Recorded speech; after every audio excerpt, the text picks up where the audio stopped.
It is the grim darkness of the 41st millennium. The God Emperor of mankind sits immobile and unliving atop a golden throne on Old Terra. The galaxy itself is split in twain by a tremendous storm that quakes the very fabric of reality. And from it, from a realm beyond thought and belief, horrors man cannot comprehend pour forth, seeking to consume all that we know. This is the nightmare truth of the Dark Imperium. Good morning, afternoon, and or evening, depending upon time zone. Ladies, gentlemen, and all those in between and beyond that binary of the internet. Welcome to Neon Lights Roleplay, and much more specifically, after such a long wait, I welcome you all to the premiere of By His Shadowed Peace, a Wrath and Glory epic. I am Young Foxy, your maestro for the duration of the stream, and with me I have four incomparable storytellers, four incredible people, four dedicated Acolyte-Agents serving his Inquisition, rooting out his enemies within and without. I could tell you so much about them, and I will, but before I would have them tell you who they are. So please, in the order that I call you out, tell the internet who you are, who you're playing this evening, where you can be found on the internet, and how excited you are for our premiere. No, more than that. Not just how excited you are. Tell me what you're excited for tonight. We'll start in the top left of your screen with a player who needs no goddamn introduction. As if you have seen any Young Foxy session, you have seen a session of roleplay with this incredible human being. Without further ado, I bring you all the incomparable, the incredible Michelle. Hello. I'm Michelle, and I don't exist on the internet, so don't go looking for me anywhere. But today, I'll be playing Aria Yun, our Sister of Battle. As for what I'm looking forward to today, well, I'm excited about playing a kind of character that I'm not really used to. A very different kind of character. What? No. Aria's so much like you. So much conviction. Right? She is, very determined. Incredibly determined. And, zealous. Well, we'll learn much more about that zealotry in just a bit. Sliding directly down to the bottom left of your screen, to another player who has appeared in the Neon Lights roleplay sphere a few times, if you're lucky enough to catch him. And frankly, I think he never fails to bring characters who bring a certain flair of human charm. You can learn all about that just a bit, as I bring you all the amazing Lan the Dan. Hey, that's me. What's up? I'm Lan the Dan. Tonight, I am playing Barris Corbin, our Desperado, shooter of guns and knower of guys. He does, in fact, both shoot guns and know guys. I like that. Act description. I fuck with that. Damn, I like that. This is what I'm saying. I don't know how to act cool. Immediately drops the fucking dopest one-liner. Anyway, I'm going to grill you later. But instead of continuing to do that, I'll continue to slide along as you will all get to meet the very homely Barris Corbin in just a bit. Sliding across our caption window over to the bottom right of your screen, I bring you one of Neon Lights' shining stars, a face that has graced our screens, our streams, and our stories so very many times. They always seem to bring a cold focus. When recently asked the question of what do I bring to RP, I simply said precision. Every act, every look, everything said in character is done with a mission. I encourage you all to keep very close eye on the story you will follow as we learn to meet one Meg Mysteria.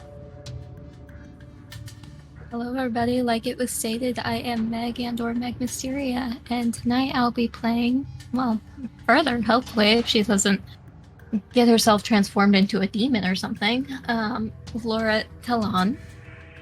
And, but don't me.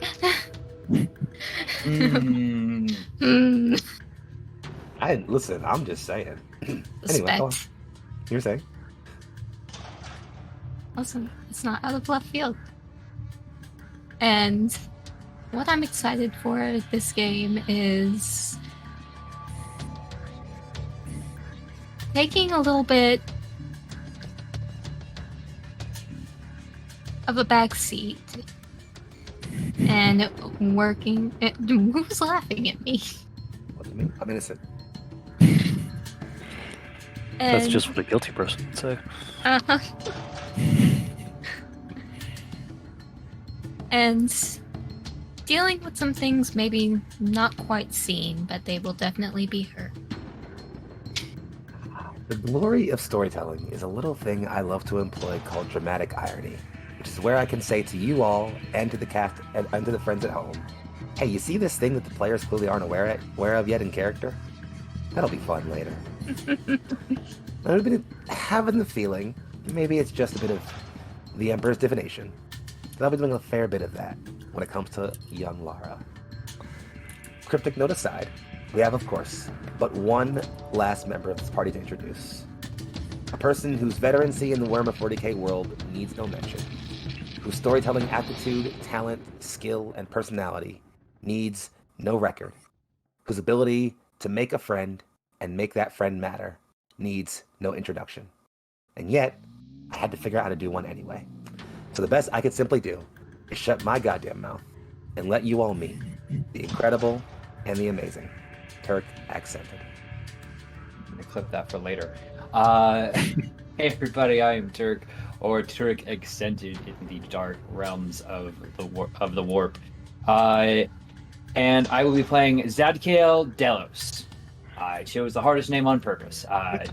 He is one of the glorious angels of the Adeptus Astartes, and hails from the Lamenters chapter, the clearly most fortunate and lucky people to ever exist, which is why he's here and not fighting alongside his brothers. I look forward to just so much. Just mystery within investigation within a 40k setting is really interesting. I think the group of characters we have here all are going to bring some cool aspects to it. And, I think I'm always very excited for combat. I'm excited for how the combat will shape our RP going forward. And I'm also very excited to shoot things with a big fucking gun. I mean, yeah, we're playing a Warhammer game. Things will get shot with big guns. That's like kind of an essential part of the. It's canon, I would say, more than anything else. And of course, I guess that brings us back around the circle to me, friends. If somehow you haven't figured out who I am by now, I'm Young Foxy, aka Big Foxy, also known as your favorite fox, Philly's finest. I can be found on the internet at Young Foxy. That's YUNGFOXXII. And I'm going to be playing everyone that is not these wonderful, incredible characters, bouncing and playing off of them as we bring you all into the narrative of the 42nd Millennium. I don't think I have any fucking thing else to say. I'm too excited to make this thing happen, so let's go ahead and do a little bit of monologuing, and I hate to say that I have to do more of it, but just a little bit as I scene set, and allow us to know where we are and what's happening. As expressed earlier, we exist within the Milky Way galaxy in the 42nd millennium of mankind, over 40,000 years in the future from our current day. Humanity has grown and changed in so many, many ways. The Imperium of Man is a divinely wrought project of innovation, the greatest human regime ever born, and it has spread from Holy Terra out across the entire breadth of the galaxy. I will be honest, not every world lit up by the Emperor's beacon currently is held in human hands. There are those, the abhuman, the alien, and the worse, that still lay claim and claw about this galaxy. But by the will of him on the throne, and by the force of arms of the Imperial military, we may one day see a galaxy united in the fearsome tyranny, in the wholesome authority that is the Imperium. The biggest obstacle, I'd say, to that, although there are so very many, would be probably the giant tear in the sky, wouldn't you say, friends? Maybe that's a pretty big deal. As it turns out, our reality is not alone. Separate and just beyond our perception is a realm called the Warp, a place fueled by the emotions, beliefs, and thoughts of every sentient soul in existence, and it is terrifying. Occasionally, the Warp spills into our reality, and when it does, the unspeakable occurs. In the aftermath of the 13th Black Crusade, with the War Master Ezekiel Abaddon, Grand Betrayer of the Imperium, and Marshal of all Chaos, splitting the Cadian Gate, a massive warp storm, the Cicatrix Maledictum, the Great Eye, has ripped itself in twain and split the galaxy in half. One part, the Imperium Sanctus, as it is known, is still lit by the Emperor's endless psychic beacon, the Astronomica. It is still relatively safe. The other half, called Imperium Nihilus, is shrouded. The Maledictum splits it off and cuts it away from the Emperor's glorious light. Warp travel, the only way anything can move faster than light in this universe, is limited and even more perilous than it usually is. Worlds exist cut off, with only the survivors they can trust left to fend them off against aliens, mutants, traitors, and abominations beyond human comprehension. Does anybody guess what side of the galaxy we're on right now? The relatively safe one with the nice light keeping things, comfortable, or the scary dark one where things are horrible and people are all cut off from their friends? Just kind of have a guess. It's the relatively safe one, right? Oh, you wish, right? We find ourselves in Imperium Nihilus, a corridor set off on the end of the eastern fringe, a planet called Kata 2. It's a dusty little mining world. Nothing too special about it. It, like so many others, provides a tithe of manpower, resources, and more to the Imperial projects. And, as it is cut off from most Imperial support, tension brews. And when tension brews in the Imperium, when you cannot rely on the force of the Imperial military, the brutal might of the Space Marines, or the other things capable, you send in the Inquisition, an organization of people who from the shadows hunt the Imperium's enemies within and without. It is broken into 3 divisions. The Ordo Hereticus, which deals with those who betray the Imperial truth. The Ordo Malleus, which primarily deals with those who, deal with the unspeakable ken beyond reality waiting to consume all of us. We don't talk about that too much. And of course, our subject here, the Ordo Xenos, which by default hunts and roots out alien threats, seditious gene-stealer cults, Tau Enclave incursions, and, whatever else you can think of. Here, we see a few members of Inquisitorial Taskforce Brimrose, under the employ of, Inquisitor Brimrose, who are deployed on Kata 2 to investigate missing tithes. As I stated, every planet on the Imperium dishes out and supplies back to Holy Terra and to the wider Imperium a tithe of supplies or manpower. And Kata 2 has been, lacking for a while. Why? Well, that's kind of what we're here to figure out, it turns out. I've done more than enough talking, so let's just get us going here. We find ourselves resting, or I guess entering, through low, dusty plains and red-orange ravines to a massive complex, a veritable structure like a tower plunged into the dirt of this planet. It surrounds one massive manufactorum complex where the endless hum of industry constantly tries as millions, if not billions, work their lives, putting in places, moving parts, and moving the Imperial machine along as the one currency the Imperium has. The one thing the Imperium relies on more than anything else is its humans, is its people. Speaking of those people, we find ourselves somewhere those people live. habitation district in this manufactorum. A place where individuals can shop, gain some rest, perhaps, well, eat. In particular, we're in a bit of a dive. There are tables about and a low sort of ambient noise as people seem to try and gather conversation. Here in Cada, too, most people tend to keep gas masks or high hoods up. All the rad winds and dust of the desert tend to get messy if you let them get into your lungs. People keep their heads down, sip their drinks that smell disgusting, eat food that looks worse but gets them by, and enjoy the ramshackle comfort of a day not spent working endlessly. And this here, tucked into a corner, we see 3 members of Taskforce Brimrose. Those 3 members know who they are. So finally, after so much long-winded introduction, I can shut the hell up and turn it over to them. Taskforce members, tell us who you are, where you're hanging out, and what you're getting into. It's been about a month since you've landed on planet. What do you think you've been trying to do, at least? Not talk to people very effectively, unfortunately. Hmm. And people seem to think I'm an Ogren. Really?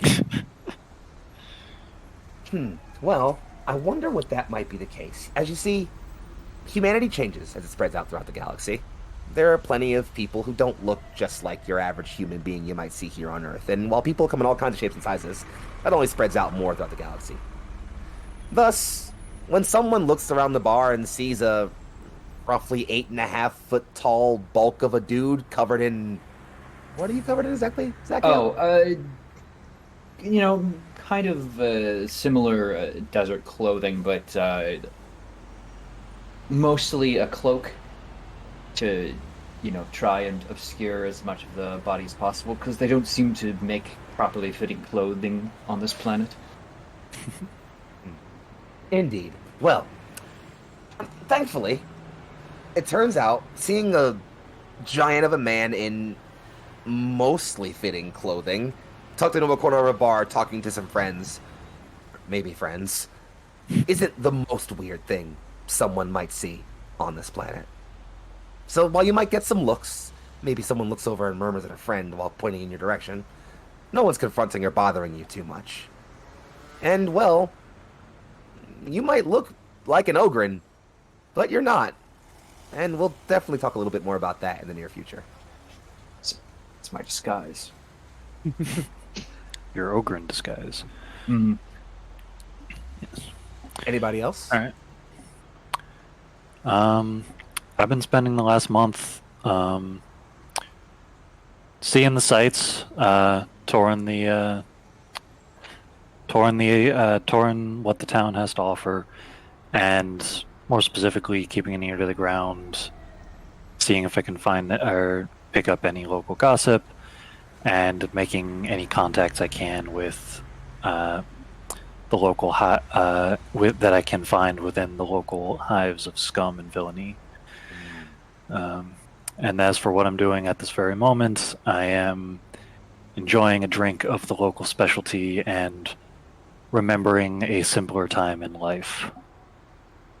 And Barris, among everyone else here who's an inquisitorial agent, you might be the most suited for keeping an ear to the ground, for going into places that maybe those who try to keep to the uprights of Imperial society aren't comfortable going, for moving comfortably in places where someone in your line of work maybe wouldn't want to.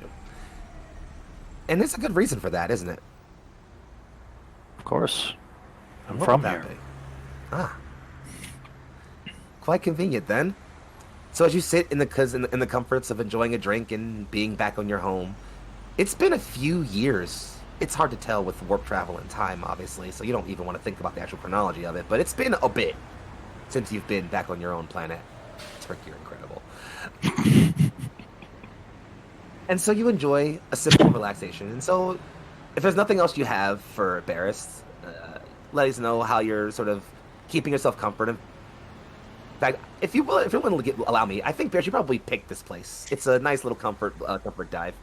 You all are in a place called Manufactorum A Secundus. Kata 2 as a mining planet is made of several structures that are either massive mining systems turned into places for people to live and also work, and or massive manufactorum factories turned into places for people to live and work. This happens to be one of the latter. And so you pick this place for relative comfort, and you enjoy the relaxation of a drink. There is one other person in the squad who is here right now. Sister Aria, how are you handling the comfort of a relaxing dive bar? Considering Sister Aria has probably been spending the last month wandering around, healing what poor souls have been on the streets with her chirurgeon's tools and her Medicaid knowledge, she's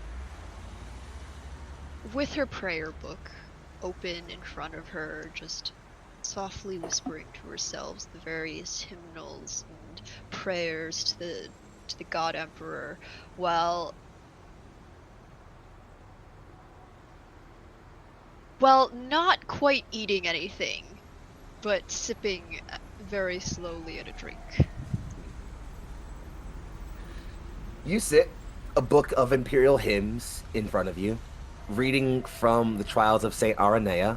It's a passage you've read at least 37 times in the past few years, but it's one you remember looking over as it recalls a tale of strength and fortitude when in places of heresy and disdain.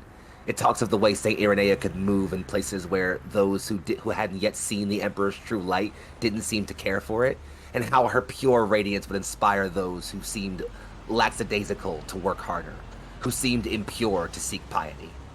And you read from that passage and hope that it brings you some sort of clarity in this, well, Varys called it a den of scum and villainy, and I think that's a pretty apt term.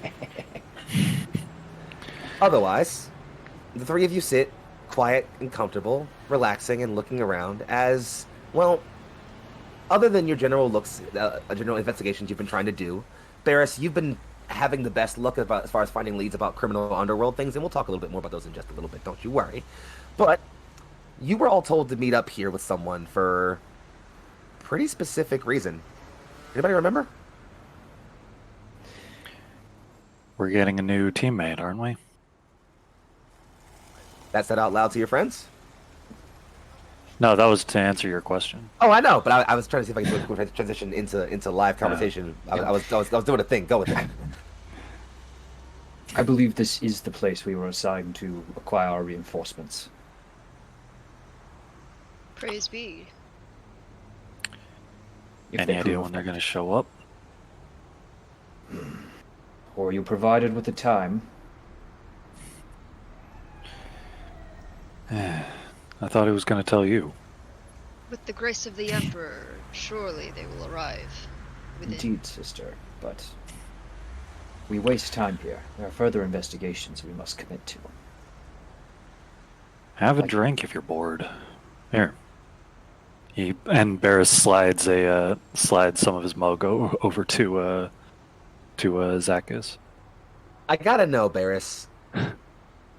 You said this is the local special, yeah? Yeah. Tap in here for a bit. On a mining planet in effectively a city that's literally primarily a massive factory for making parts for whatever. What do you think is the local special at your local dive bar? What the fuck is in this cup? Tell me. Well, I'm sure that to someone like you or me, the people, it would probably taste something like mud. But to the residents of this world, it tastes like the finest quality beer that you can find. It's probably some kind of very cheaply fermented substance. I don't know what you can really ferment on this planet, but they find a way. Fermented rocket dust. Yeah, something like that. It's the spice. Well. So yeah, brother Zadkiel, you are slid a cup full of what you're certain smells like silicate particles and dirt, but you're getting a faint whinge like some kind of intoxicant. You wager it's maybe a local amasec they import from another planet or two over that they could not get here at market price, so they water it down with oil, industrial refuse. You really don't want to think about it too much. Citizen, you waste your kindness. Don't be like that. It builds character. My body is the creation of the Emperor himself. It would barely give me a millionth of the effect it would have upon you. Still seems like a fun way to kill time, though, no? If you wish for me to indulge in it, and it would bring you some peace. And he'll just take it all down in one giant gulp and... There you go. Don't you feel better? I feel nothing. It is a You're weak no fun. beverage.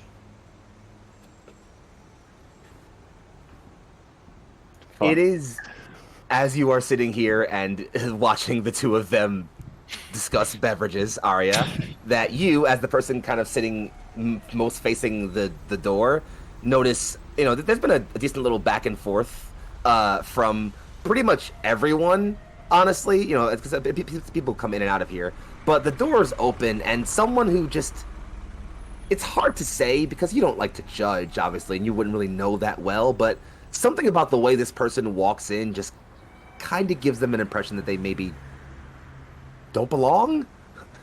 Not much, not the kind of, in a way that you feel like you would want to like stare at them, but you notice this person walk in. Someone walks in that's a bit noticeable, and we'll get a description from them now. Actually, I think as you see someone walk in who looks vaguely like, Meg, you take over here.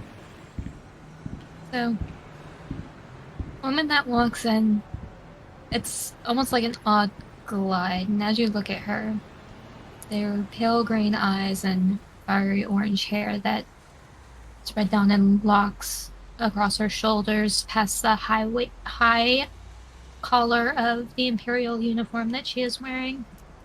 A partial veil dotted with chains covers the lower half of her face.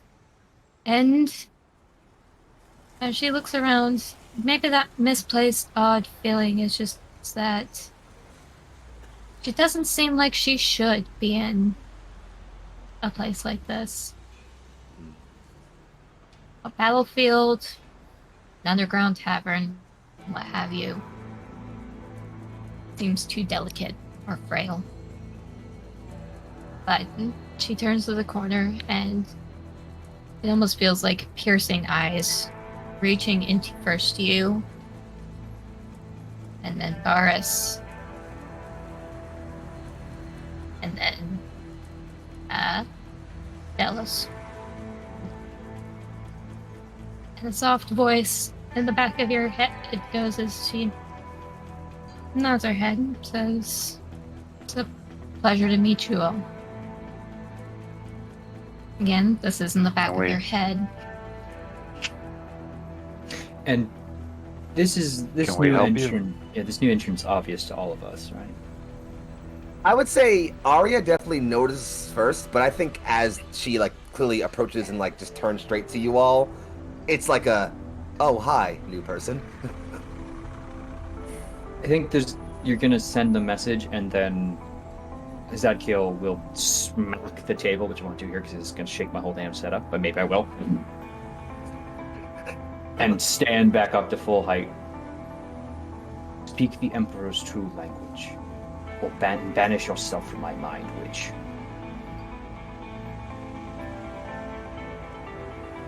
Without really say anything, she undoes the high collar and shows a very large scar across her throat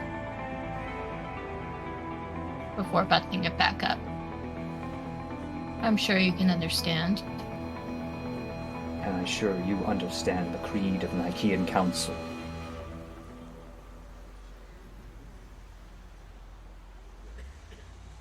State your purpose here. To the others. To keep yourself from my mind.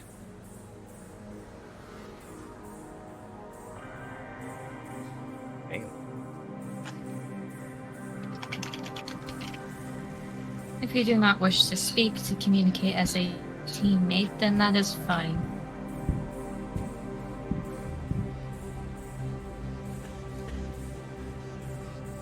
It's real hard. Not letting you in my brain. And it's interesting to note, Zadkiel, as a member of his Holy Astartes, not only is your body a genetically modified tool of perfection forged solely by the designs of his grace on Terra, your mind has also been psychically trained and reacted over your very traumatic and very brief childhood to make you effectively immune to at least a lot of basic mimetic intrusion and things like that. You, in fact, Zadkiel, I imagine you probably met a standard human psyker before, and you know that they aren't able to easily pierce through your mental veils. In fact, if you think hard enough about it, you can pretty easily keep a standard psyker from like getting your surface thoughts or at least speaking into your brain. Seems like when you do that, when you kind of think that standard, like, okay, get out now, she's sliding right through that with no intrusion. Oh no, if he's putting that effort through, she is stepping out. Oh, that's fair, but I'll give you that then. It doesn't feel like you forced her out. It feels like you pushed as hard as possible. It's like if your mental barrier was a wall you pushed against her, it's like you pushed that wall past her, and then after you pushed it, she went, okay, and stepped out.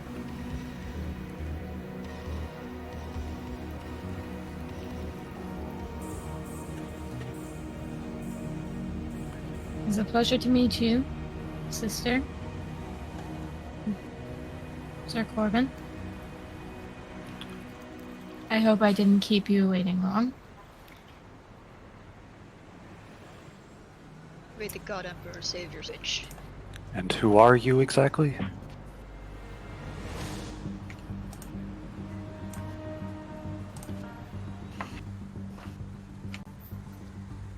You're the task force under Inquisitor Brimrose, correct? Who's asking? My name is Laura Delon. I was sent here to meet you. By who, witch? By the Inquisitor.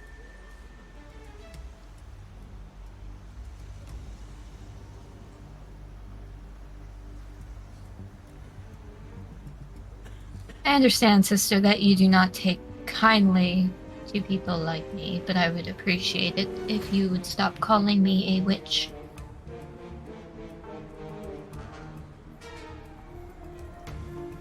It is not like I asked to be born this way.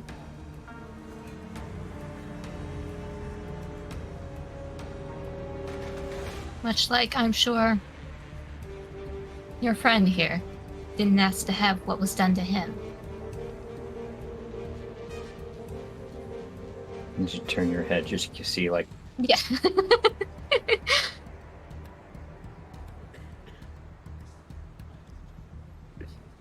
This is going to be a really good group of friends, I think. Anybody else feeling like so we're all blending. It's nice. Strong party cohesion going on, happening already in this first interaction.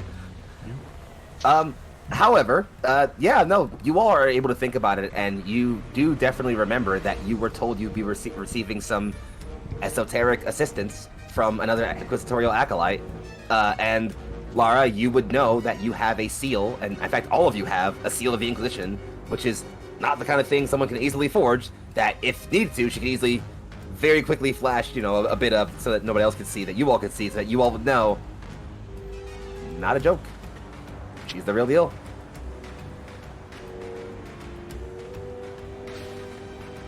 You need any further proof? Nice to meet you, Laura. Pleasure, Mr. Corbin.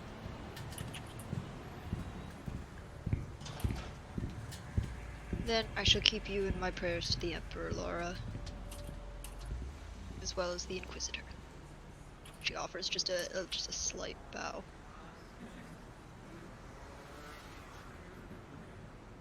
It's a respectful nod, but in the back of her own head, it's just kind of a thought similar to whatever helps you sleep at night.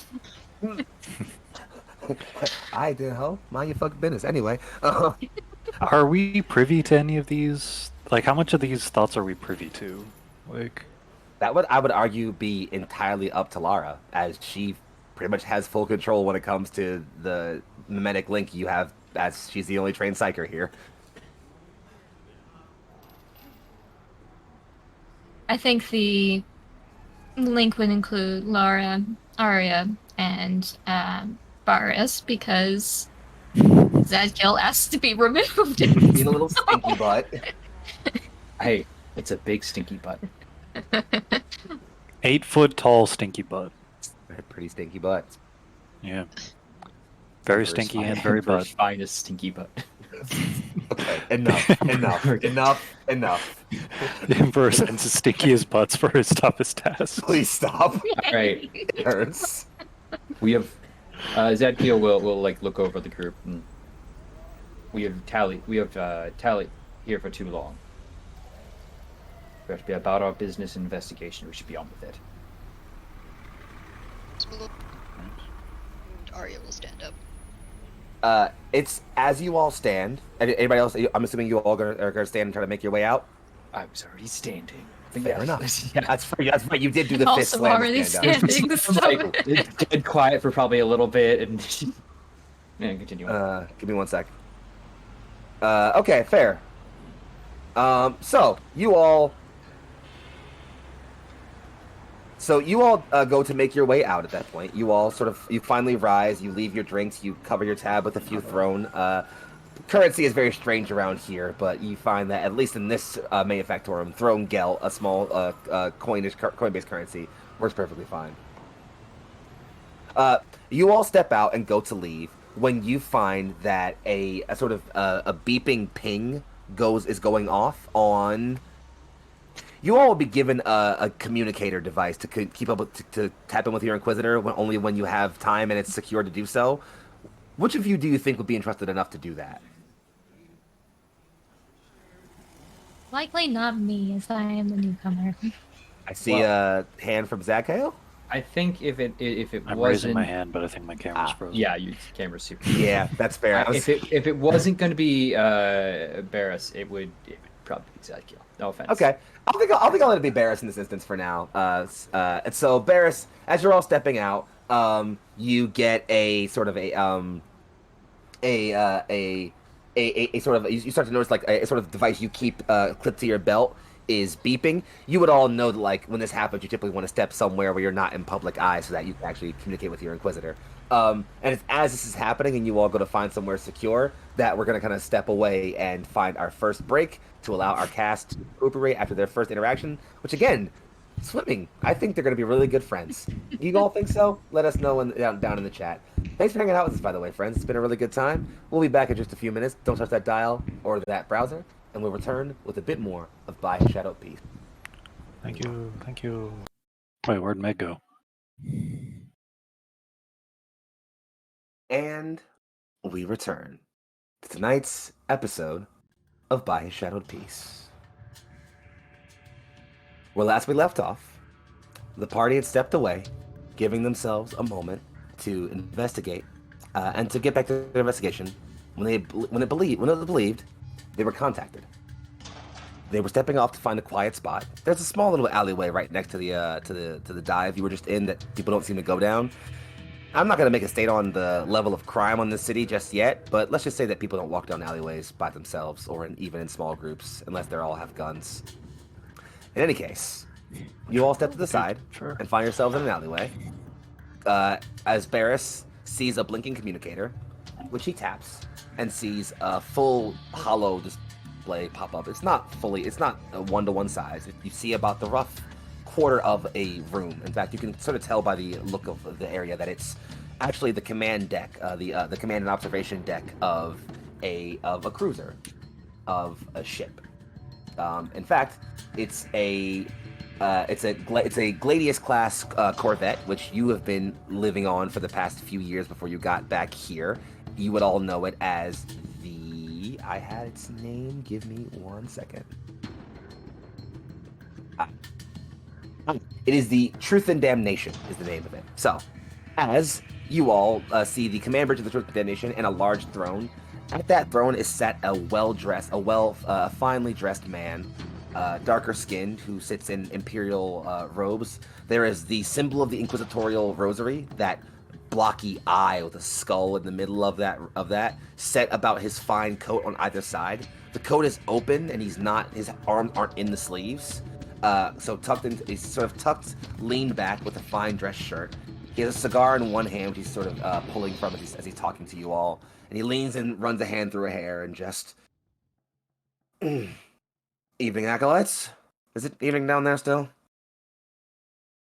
It is. What time did you say it was? Doesn't matter. Up to you all if it's still evening, actually. We'll say that. Indeed. Sir? Anything new to report? We've made contact with the person you sent us to rendezvous with, sir. No, I do love a good degree of competence. Agent Talone, it's good to see you in health.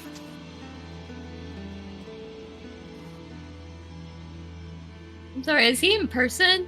Nope, he is in a holographic display. But you wager, by the way, the virtue of how, you can offer Now, a why nod, would you need to ask a question like that?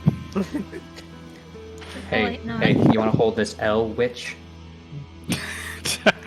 Let's on the psyker later. Any case, he pulls from a cigar I once. will melt your fucking brain. He will. It's Give true. me a Do it. chance. Have one. Just wonderful. Well, in that case, I'll inform the squad of a brief reminder of your current directives, and then you can inform me of any leads you might be planning on following. You were all deployed on Kata 2, actively seeking in issues with missing tides. This planet's shipping from one of its 3 main spaceports is, it's curiously lacking. As a reminder, Kata 2 has 3 spaceports. There is the primary one, Throne's Gate, in the middle of the planet.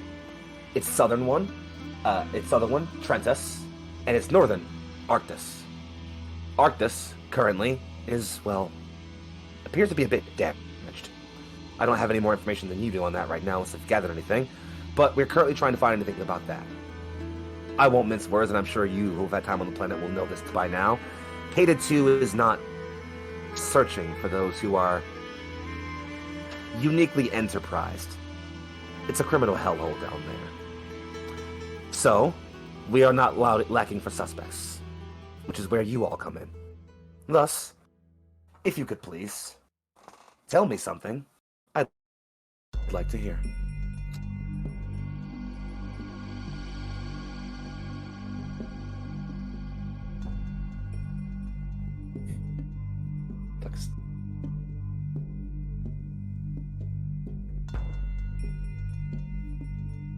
I mean, you 3 have been on the planet, so... Mm-hmm.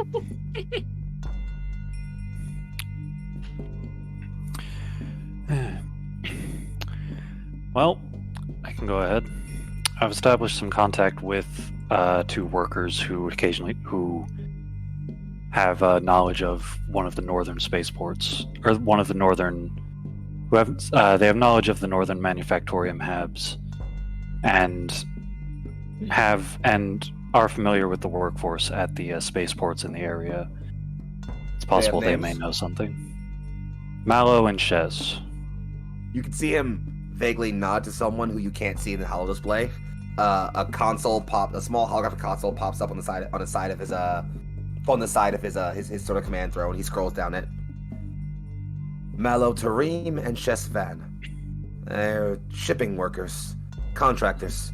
They move cargo between the spaceport and the manufactorium hab you're currently in. And they haven't had a job in some time, it looks like. Interesting. Not a bad start.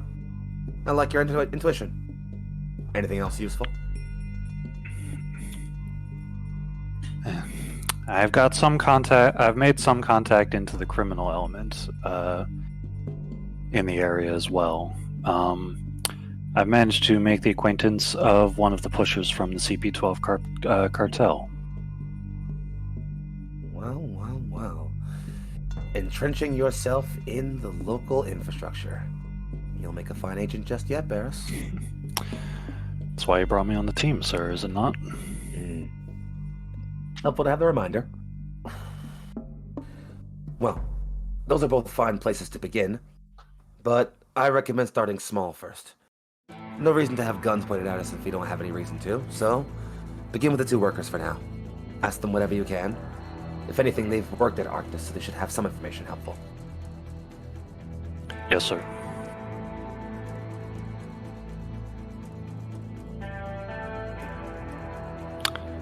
Then I just look at the rest of the task force and it's like, the 3 of you have anything to add, or? My investigation has been stalled by people over-explaining processes. I believe the prevailing notion is I'm a form of ogre. But I have found no immediate faults in their infrastructure, so the tide is likely not one of mechanical incompetence. At least not as far as I have seen as of yet. The lost souls that I have been treating have... Well, you get your usual dock accidents, firefights. Nothing too special, though.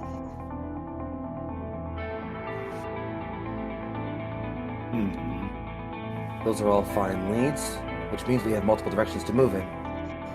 Which I would recommend means you have a few options. Give me just 1 minute as he kind of, again, looks over and takes in some information from someone. He kind of seems like he presses the mute function. He begins to converse with someone briefly for a bit, but doesn't actually talk to any of you all openly. He's an Inquisitor. He has plenty of business he won't tell you all about, so you're all pretty used to him occasionally having to just have conversations you all just don't get to be privy to. Yeah. And I think you could sort of have this moment to like talk amongst yourselves for a brief bit. In particular, if one of our members who is not able to commune out loud has anything they want to share with the group, that might be helpful to share with them while the Inquisitor isn't noticing. If they're still gathering information, they likely haven't seen the ships that have come into the... It was the Arctis spaceport, right? Into the spaceport have been damaged. There's been very obvious conflict there.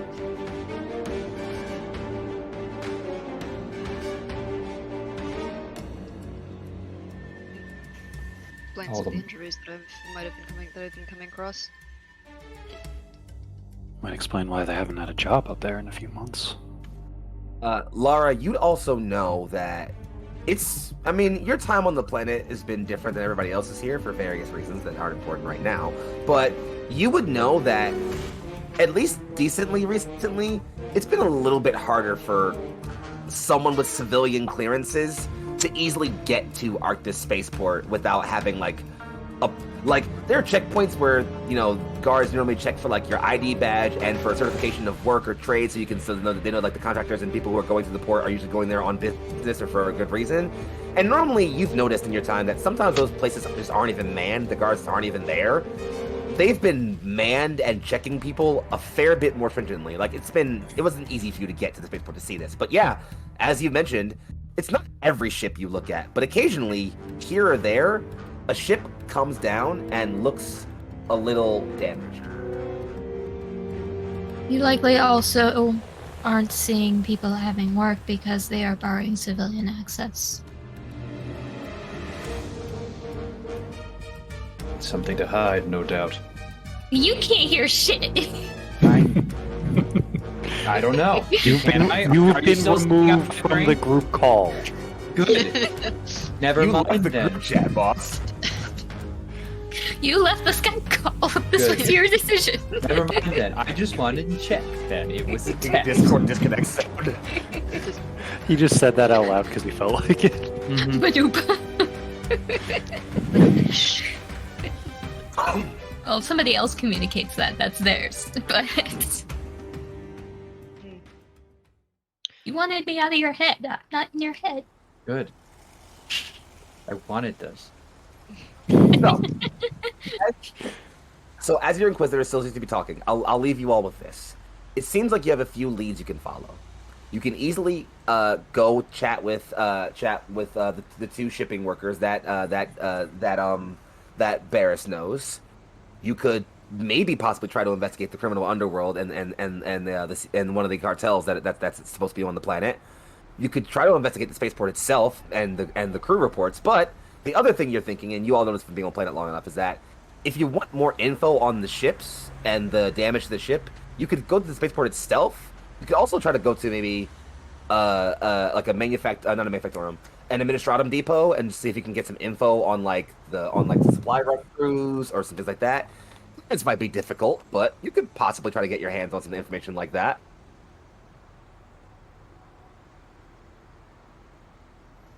So as you're sort of thinking about that, basically you can all effectively amongst those different leads you can all go as a group to take care of them, split off into teams to take care of them separately, or all go your own separate ways if you really want to. Please don't do that. But as this happens, you'll see your Inquisitor lower his hand and sort of just apologies. Business off planet. We'll be likely leaving orbit in the next few weeks to check in on another task force in another system. Which means we won't be on hand for many supplies. You tend to supply yourself down there anyway. If there's anything critical you need, I'd advise you let me know it now. But more importantly, do you have a plan for how you move forward? You have several leads to follow.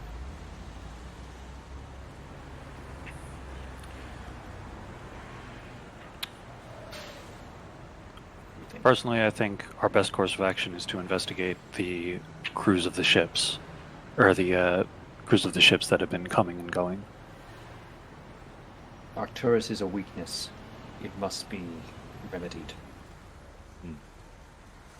We can dig through the records. See what's hidden. In that case, I believe your best bet may be checking out a local administrative office, seeing if you can gather some possible records or information there. You may find issues with getting past clearance. You could always, at your own discretion, of course, and he does lower his eyes a bit there, flash your clearances and simply be allowed through. Anyone who is high enough is not going to question a member of the Inquisition. Though, be warned, that does bring eyes your way. If you'd like to get to the spaceport itself, you'll likely need some kind of work clearance. Mayhap those shipping workers could have a way to get you there. They might be a lead worth following as well. Discretion is yours as well, Inquisitors, or agents. I'll be checking in as soon as I can before I leave system, but you have, I'd say, a few solar cycles before I do that. Yes, sir. I could probably talk them into helping us. They do owe me a favor. Good. Leverage is clever. Play with it when you can. Always. Is there anything else? Unless there's something else we must be made aware of. I believe we can begin our operation. He just taps around and just says, if you're planning on making your way out of Manufactorum A Secundus, which is the sort of city you're all currently in, he says, you might want to be aware that as of current, it is believed that a local politician is making his way around for some kind of political rallying. Cadence 2 is run by a planetary council, several governors who handle different things and bicker between the local populist factions and the mining guilds and the trading factions. It appears that one of them is on a bit of a campaign trail, perhaps. I would advise, if you happen to find yourselves in the area, to investigate. I have no leads to follow, but it could perhaps be worth noting. Understood. Thank you. That's all I have for you. By the Emperor. Keep your Very well, vigilance. sir. And he nods his head once, and the screen collapses, and the communicator goes dead, and you are allowed to find yourselves quiet. And thus, party, you have effectively leads to follow. You feel free to talk amongst yourselves, or just decide where you want to go out of character, whichever one feels more appropriate to you all. It might be best not to move to the spaceport in force until we have clearance to enter.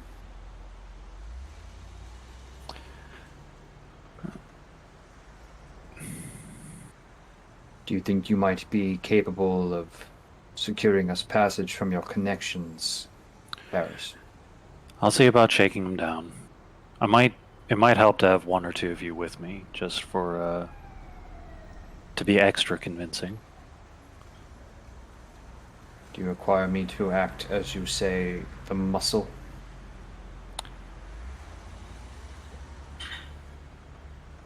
I hope it doesn't come to that. But you never know around here. Suppose I shall accompany you then and maintain your safety. If possible, I would appreciate if someone else might attend this governor's rally, knowing the local mines and what they are being promised would likely be helpful for further negotiations. And if this governor is spreading seditious, heretical thought, it is also something we should be made aware of.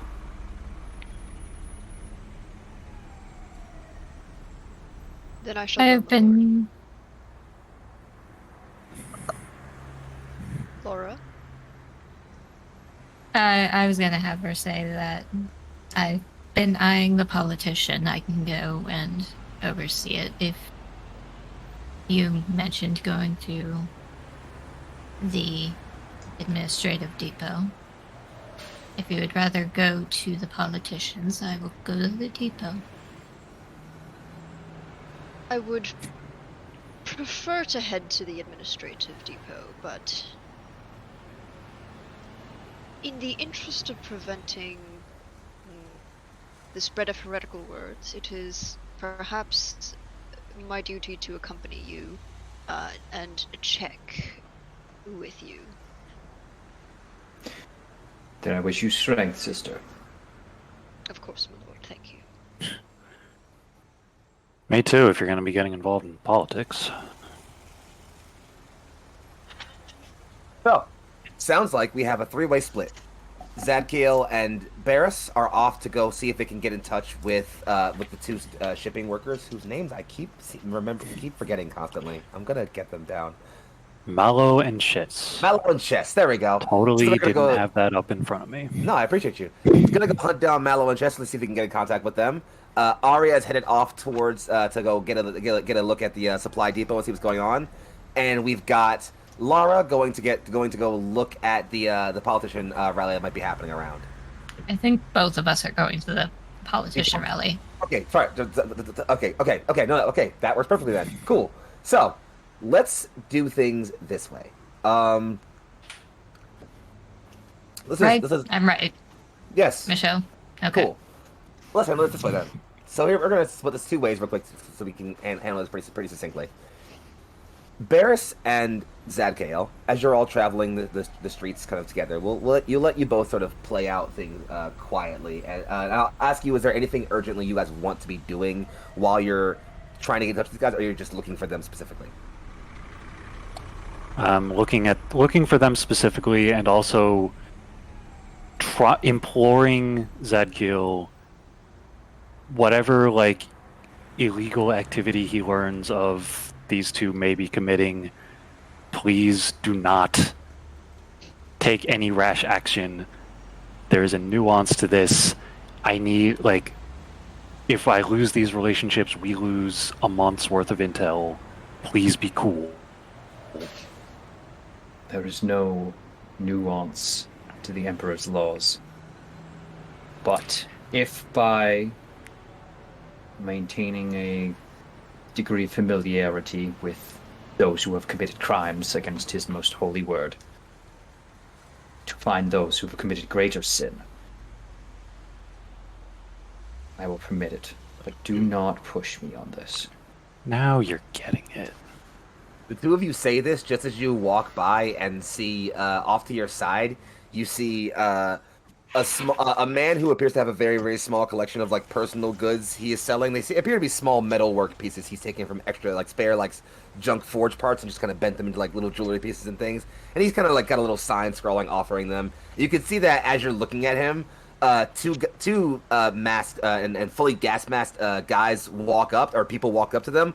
One of them draws a snub pistol from their pocket and kind of points it at the guy and starts kind of just angling at them. And the guy, as if this has happened several times, immediately just puts his hands up and starts going for a pocket to pull out some thrown gelt and drop them on the ground in front of him. It's clearly a shakedown that happens pretty often around here. They don't notice you guys at all if you don't do anything to address them at all, but you do see that as soon as you have that conversation. Don't blow our cover. That is a citizen of the Imperium in distress. He'll be fine. He is being impoverished by the foes that rot the core of our blessed empire. He'll make them. As you say that, you can kind of start to hear them, especially Zakiel, you with your much better hearing than an average human. You can hear over there. You'll hear one of the masks. You hear from behind the mask just that. What? 7 guilt? You're holding the hell out of this, old timer. And the man just, no, I haven't been able to pick up many shifts. I'm sorry, my daughter was ill.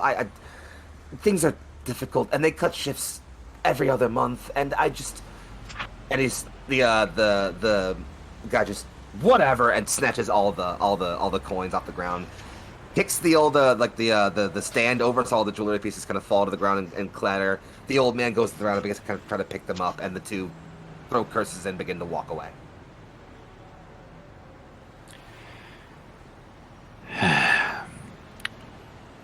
Hey, Zad. Yes. How much guilt do you have on you? Not much, but it should be enough. And I'm going to walk I'll over. go halvesies. Yeah, I'm gonna walk over and begin with my giant hands. Start, picking up these pieces and helping set this thing back up again. The two of you walk over. He jumps a little bit, just like, but as sees you helping with the things, he just, Emperor's kindness upon you. Thank you, stranger. And he sees you, Barris, and offers a nod, and if assuming you hand him some gelt, he will very, very calmly take it and hand you a small, looks kind of like a bangle almost, bent metal. So kind of like a slightly shinier brass. I mean, it came off like a hubcap or something that he kind of bent into a sort of bangle-ish shape that fits around your wrist a little roughly if you wanted to. Much appreciated. This is your kindness. And before I let you two part to keep moving and looking for things, I'll let you know ahead of time. It's right around then that you get a sort of like a so it's right around then that you'll recognize you're not finding sorry, clarify. What happens here? You guys will walk around for a bit more. You won't really easily find. You go to the usual places you think you can find Mallow and Chess at, and they're not easily found. So you're not thinking like, oh, where the hell are these guys? You definitely know one spot you can find them at. And in fact, as you go to like one of the bars you don't see them at, you ask the older woman behind the counter, if she's seen the two of them, and she's like, oh, the two knuckleheads. Yeah, I think I saw they were actually just here not long ago. They actually said, funnily enough, if they saw you, to let you know they were headed down to the old down to the old sink works, and probably to meet them in the usual spot you guys used to hang out at. All right, good to know. Thanks lots. Not a problem. And you keep your head on straight out there, all right? Always. And before you, as you two, go on to do your thing, the last thing I'll need from you real quick is our first roll ever in this campaign. Barris, could you give me an awareness roll? Oh boy. Where is that? Passive awareness? Yeah. No, you just roll your normal awareness. Because actually, yeah, let's say it is passive, because you're not actively looking. Passive is fine, yeah. Okay. Actually, can I roll for passive awareness? I don't see a button for that. No, it's just it's normally a separate thing where someone would roll stealth against that. That's my fault. Roll Passive awareness. is just Awareness. static. Yeah, what is your passive perception, by the way? 4, I think. I have 5. I don't know Give if it helps. me a brief second to roll something. I feel like bragging. I have 5. Aren't you cool? Where the fuck is my? There it is. I'm ever vigilant. Congratulations. What's your actual awareness? Actual awareness is 7. Give me 1 second to roll a thing. Excuse 3. me. There we go. All right, that'll do it. Yeah, you all. Okay, so yeah, Barris, you get the sense of like, hey, you can head down to the Sink Works and find them. Although you do get the idea, as it's been maybe about a good, as it's been maybe about an hour or two of looking, you think Yeah. the Sink Works are in one of the even slummier parts of town. I might want to get the whole squad to do that. So maybe I'll wait till we hear back from Arya and Lara about the rally, and then we'll all group up and go there together. Maybe. Just, because if anything happens, you end up mugged. You'd rather not be, just the two of you. Unless you really want it to be that way. Right. I mean, I know Zad is probably worth at least 3 guys, but I don't feel like chancing it. Minimum 11. I'm not in the power armor, to be fair. Speaking of, we will. Speaking of, it is as this is happening that we cut ourselves next over to our other two members, Arya and Lara. The two of you walk, traveling on along like kind of rough and misshapen streets, along roughshod buildings made of rehabbed mine works and factories and maybe ship parts, possibly even as well.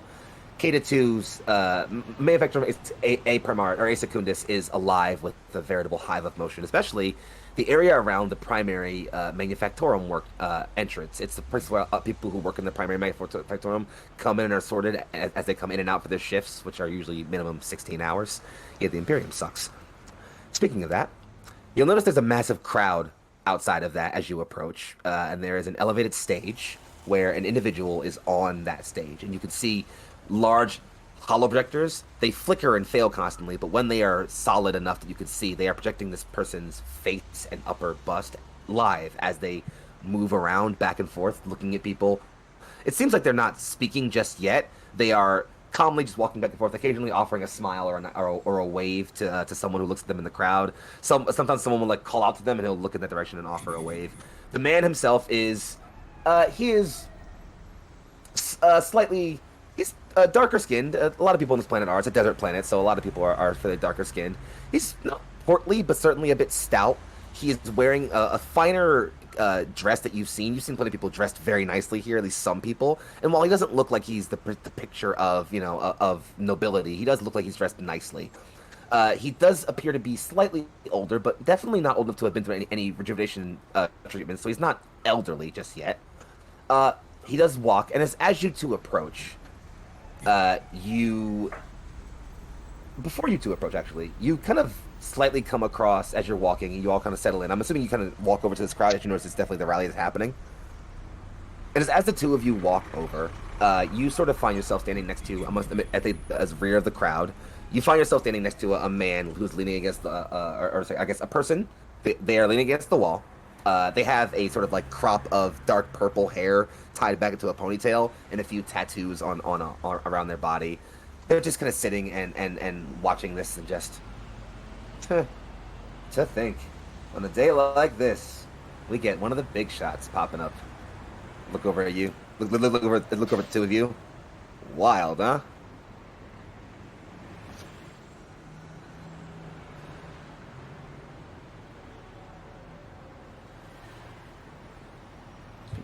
Lara does not respond. She's not really cluing other people into that she's telepathic unless she needs to. So.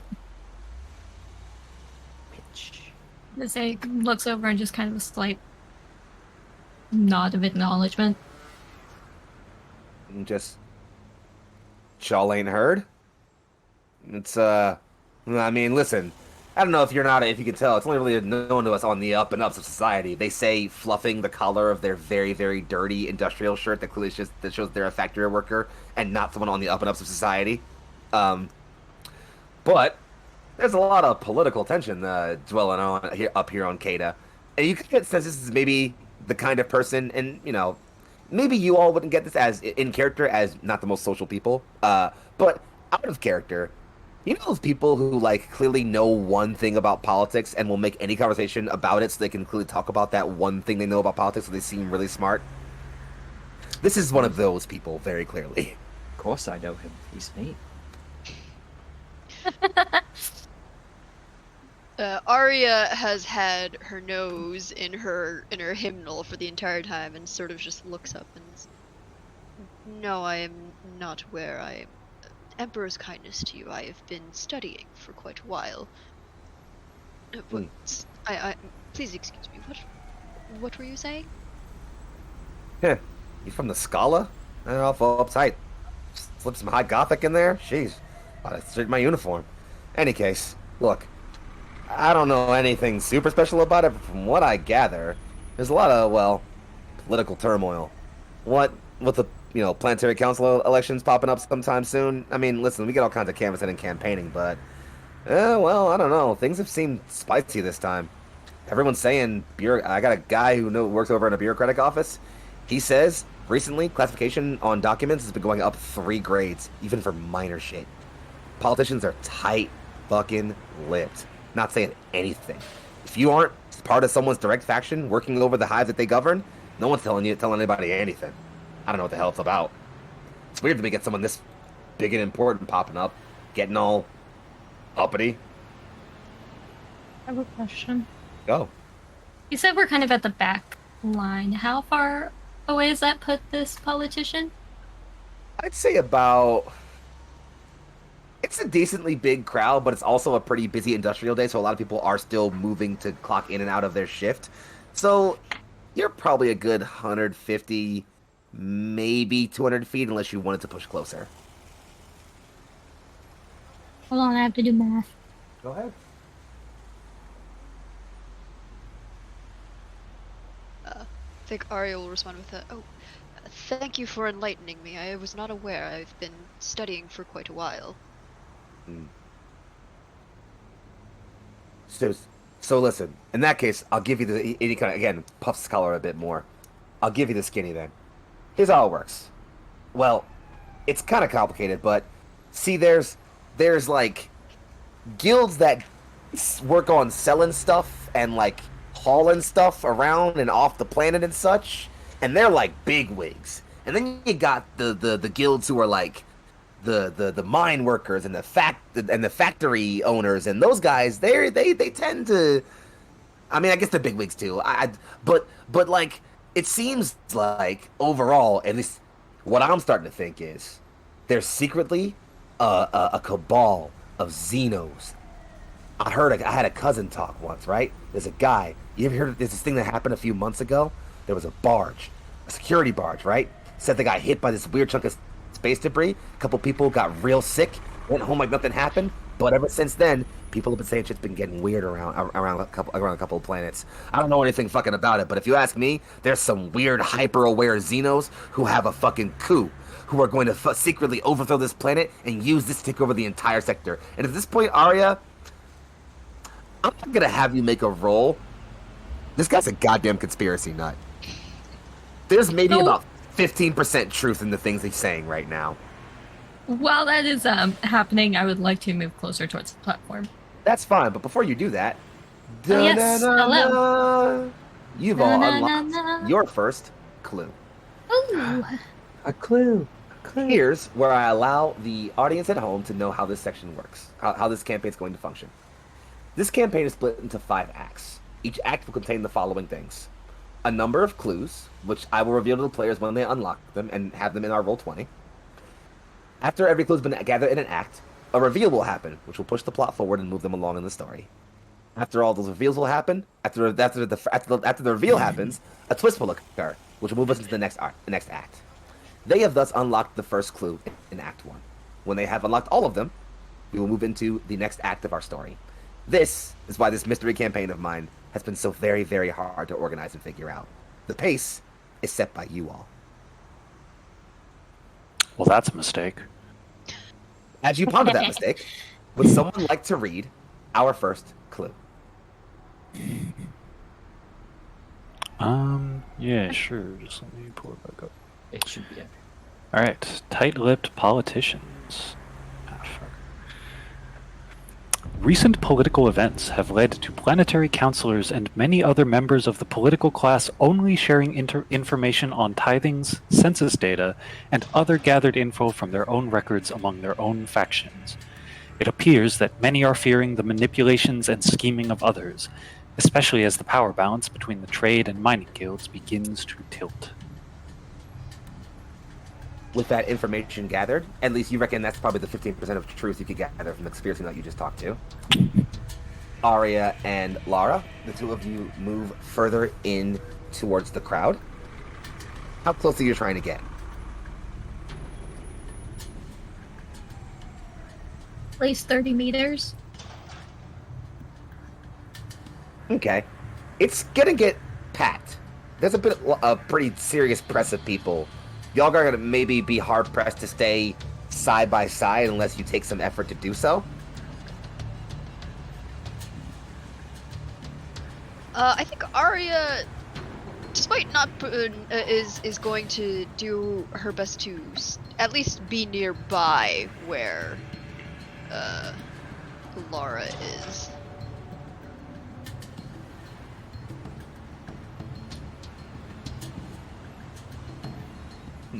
I want to make a joke so badly, but at the same time, Lara wouldn't, and Aria would That's hate what her the for chat is for.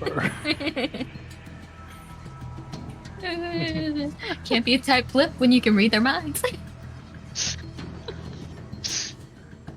Aria just doesn't understand context of whatever the heck joke you're making. But she didn't make the joke. That was me. I mean, I also don't understand what the heck joke you were trying to make, so... just right over my head, I don't know what you're For context, what I'm doing is once I'm close enough, I'm going to stop and watch as if I'm paying attention to this politician, waiting for him to start speaking. Yeah, go ahead, please. And I'm gonna start a mind probe. All right. I'll say that it's right as you get close. It's in that perfect way narrative things function. It's right as you get close that things start. You can start hearing a mic bead a vox bead in his collar go on, and the speakers kind of whine a little as they adjust. You know, as you start to slowly settle in, and the man begins to speak. Fellow children of the Imperium, I bid you thanks for the good work you do in our God Emperor's name. This work, this necessary work, he sort of sweeps an arm back towards the massive manufacturing room entrance behind him, is what fuels the lifeblood of our planet. And it is that work done across 1 million worlds by 1 billion hands and 1 billion more that builds this Imperium. I do not come here to preach to you what you already know. Each of you who has spent an evening working a shift in this manufactorum, who has labored in the mine, knows this truth already. Nay, what I come here to do is to explain how I wish things to be. Keda belongs to you. Not just this planet, but this system. I ask you to continue the good work you do, but to ask that those of us, those gifted with the power to uplift and guide you all towards the future, do so with you in mind. Not the pockets of the trade guilds, not the schemes of politicians. I ask for you to be the reason we guide, or we move forward. And people begin to applaud and cheer, and just supporting my party, supporting my candidacy, and my continued reign as one of our planetary governors ensures that I will advocate that any decision the council makes is made for you all. And then people start to erupt and cheer a lot more. And Laura, you can even hear someone that's standing next to you just being like, man, you know, starts talking like that, you start thinking I should do something around here.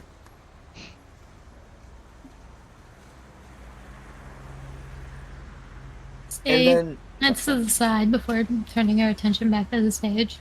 Mm-hmm. And you were going for a mind probe, yes? Indeedy. That's one of those fun little psychic powers, yeah? Yes. It Are you isn't prepared? that. Are you prepared to little roll your psychic psychic power. masteries? I am. You should go ahead and do that for me, darling. Please.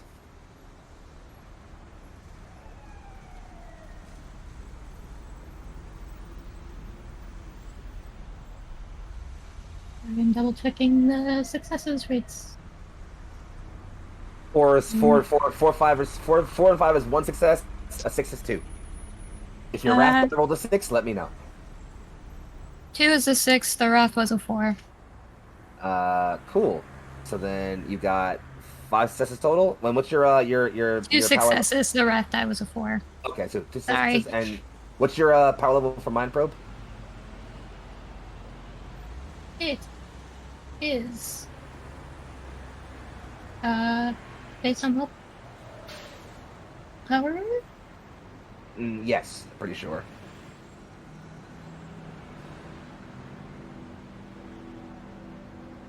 Then I think 4. Okay, cool. Then don't worry about it too much. Let's keep moving. So you got 2 successes total with a 4 on the wrath die. So you try to just, as person is speaking, you try to sort of peer through and get what you can, and you get a couple of things, just a few simple things. The first you get is a sort of present thought, which is a reminder that he has to get this wrapped up pretty soon because he's going to be traveling over to Manufactorum B Secundus across the other side of the planet in just a few nights. So that's that first surface thought you get. He's going to be on his way traveling across the planet in a little bit.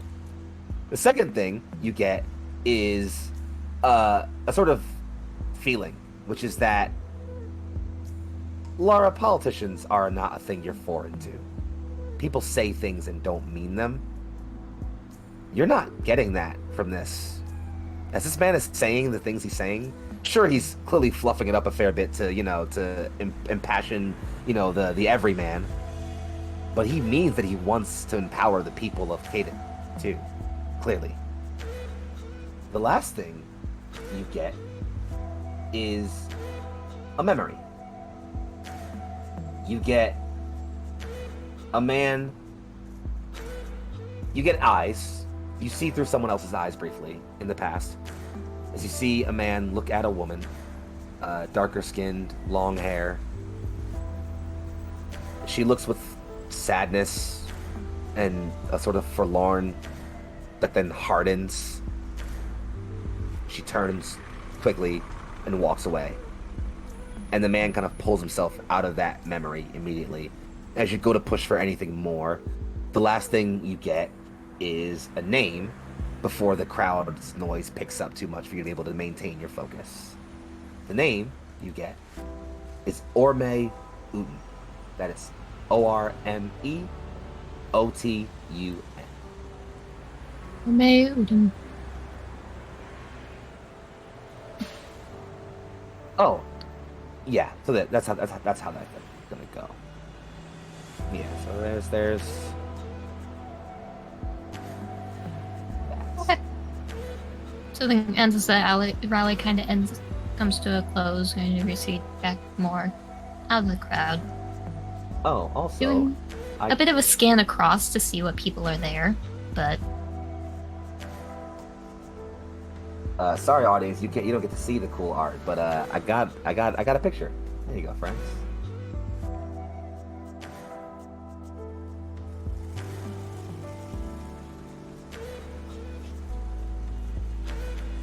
So I'm gonna be worried about this man. Well, I mean, Slightly worried. what? Nah. And it's just as you start to lose that mental focus, that you all get a very quick comms ping. It's you all don't have long-range communicators. Unfortunately, the squad couldn't afford them after your last ones broke on a previous deployment. But you still have a sort of simple pager system that lets you at least ping your other members of the squad to know, like, hey, we should be linking back up to meet. Which it's probably from either Barris or Zadkiel. And that likely means the two of you should be going to link up with them around that bar. They say they're going to go check out to look for Barris. Anything else from Aria or Lara in this moment?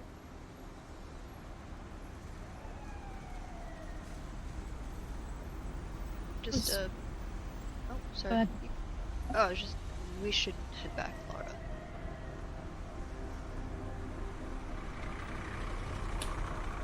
Agreed. It's strange to see people that actually live up to what they're saying over a microphone.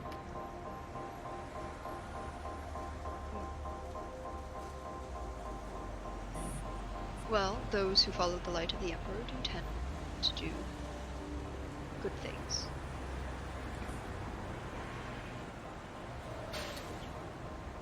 Laura, can I ask for a favor? As Perhaps. things get quiet, as you all turn to leave, you notice the crowd is sort of lowering all its cheering as Councillor Orme is already, or Councillor Oten is already beginning to like put his hand up and begin to like walk off. You think you might have one last chance to get a quick lancing glance into his mind. Let's go, baby. I'm gonna give you this opportunity to go ahead and roll. It is going to give me 2 ruined dice when you do it. For context, you all have what are called glory dice. They are your story currency you can use to influence the narrative and change things and make things cool and epic in your favor. Their core counterpart is called ruin dice, which I gain as a pool and I can use for all kinds of nefarious evil GM things. So you are allowed to take this chance to peek into his mind one last time if you want to. If you want to, it will give me 2 ruin dice. I'm here to cause problems on purpose, and I want information. I knew Aren't you'd we say all? that. Roll. It's my favorite thing. I have 3 successes. Black die was a 6, but my rune die was a 5. Oh, that's all I Right. need. Perfect. Freeze all you need. I need you to get that one last one. So, you get one last thing you are pretty sure is a memory before you head off.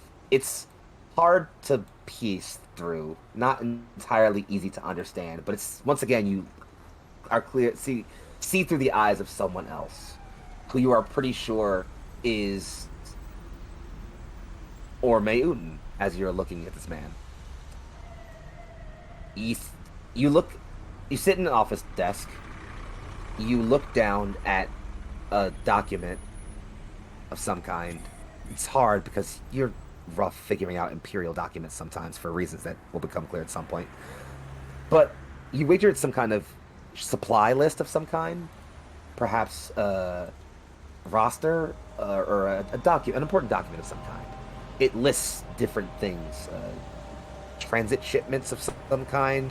Maybe it's a flight log for ships. You see that the man presses a few buttons on the data pad and some entries get shifted around. You feel in this memory a sinking feeling in the pit as he closes, puts it down, and without looking up, just says, "It's done. Now out of my office, please." And a voice replies and says, "Perfect. Thank you." It's silken, smooth, almost like a voice laced with glass. Glass and memory. And then it's out of you, and then you're gone.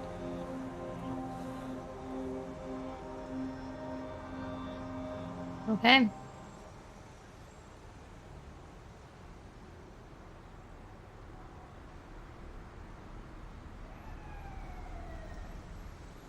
You just kind of, she pauses for a moment and almost look like she's touching a nerve point to handle a headache. Her eyes shut, and then after a moment it passes, and with a little bit more of a step, she says, "Look, by your lead." Are you okay, Laura? They're just a bit of scrutiny and then letting it go before I think Aria's gonna start pull open her hymnal again and start reading some passages to you. He's like, "Oh, have you read this passage from and she'll actually pull out her personal book from her sororitas and just The start one like totally edited and like highlighted over. yeah, exactly, and just like start reading the exploits of her canoness, and just on the way. I'm not sure if you're paying And attention. yay on the 15th day! Just... But like not that loudly though. I think Ari is a little bit more soft spoken, but it's very much Yay like on the 15th day. yes, but with that kind of drama. Exactly that kind of drama. I love it. It's so good. So, Just we want the two of politely you- listening. Politely listening. These will make you feel nod. better.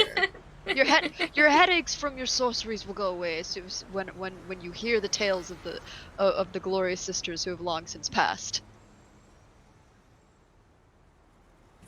I would love to learn about your history. And she certainly recants it to you repeatedly as the two of you travel. And we have a brief sort of scene wipe to cut to as the group regroups. Zadkiel and Barris. You descend into the lower areas of the Manufactorum hive called the Sink Works. So called because this Manufactorum, while it extends maybe a few dozen stories into the up into the sky and with its bulk around it, you can tell there's also a fair bit of it that descends beneath the surface. And this is now in that lower area you're in. Natural light is scarce, if not lacking entirely. Very thin lumen globes offer what you can get for light that flicker constantly and fail. You stand outside of what looks to be a rundown old supply hub. It might have once had storage and servitors running through here, but now just has decrepit old cargo boxes that left open for people to sleep in if they decide they don't have anywhere else to stay. You're waiting outside of here, this place no one really anyone would bother coming to for a bit, when you see suddenly, looking very out of place in this rundown part of town, your remaining two squad mates approach and join you. You are all gathered up here and preparing to walk in, and you can share information on you wait till like you're gonna share information on like, you know, what's gonna like what you guys learned and everything.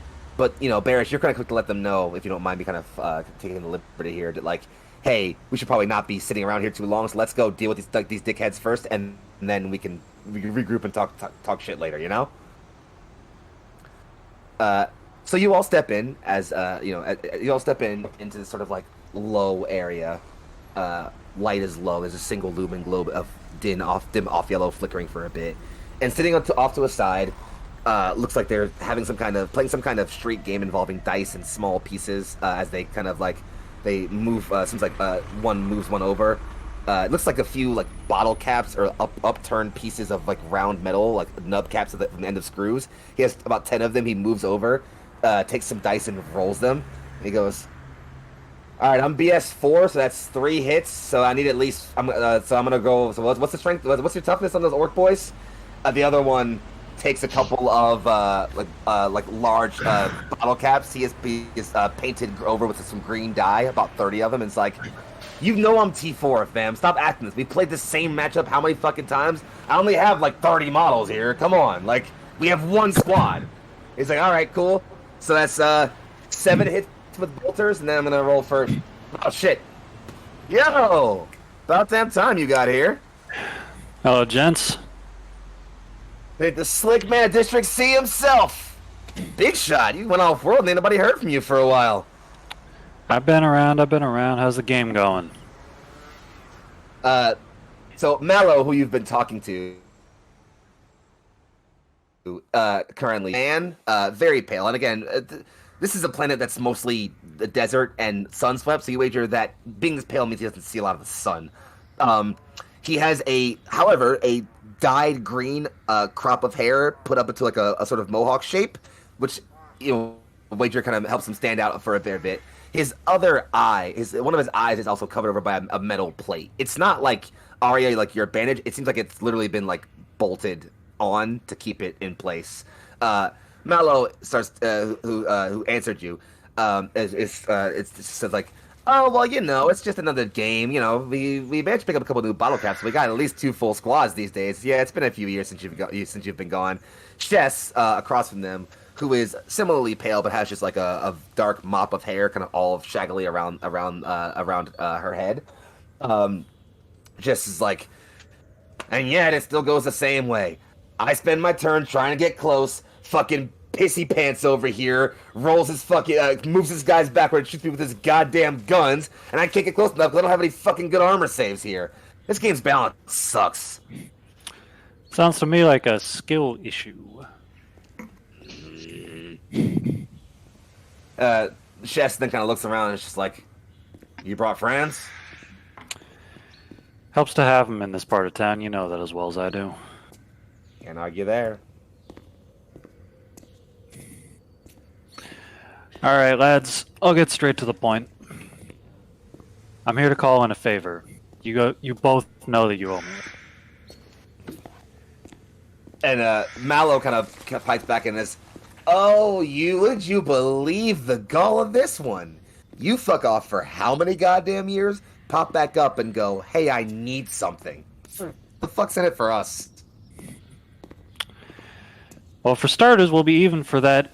For one of the many times I've saved your ass when you stumble out of the wrong bar.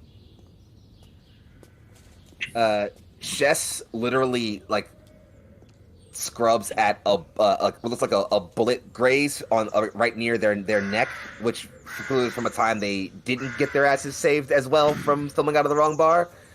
Chess is just like, not a fair point.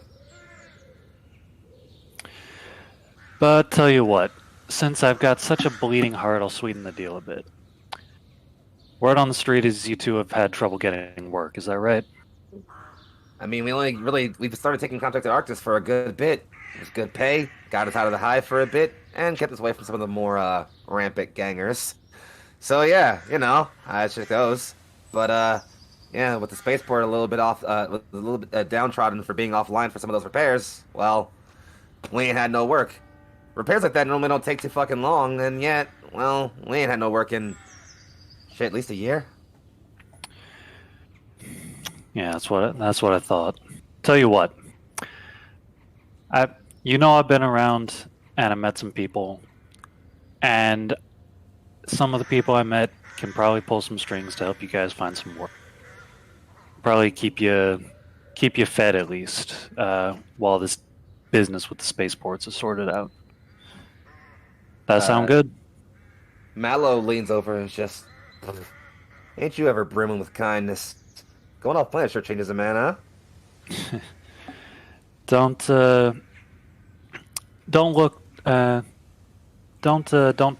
feel like testing how much it's changed and how much has stayed the same. Chess You help me or not?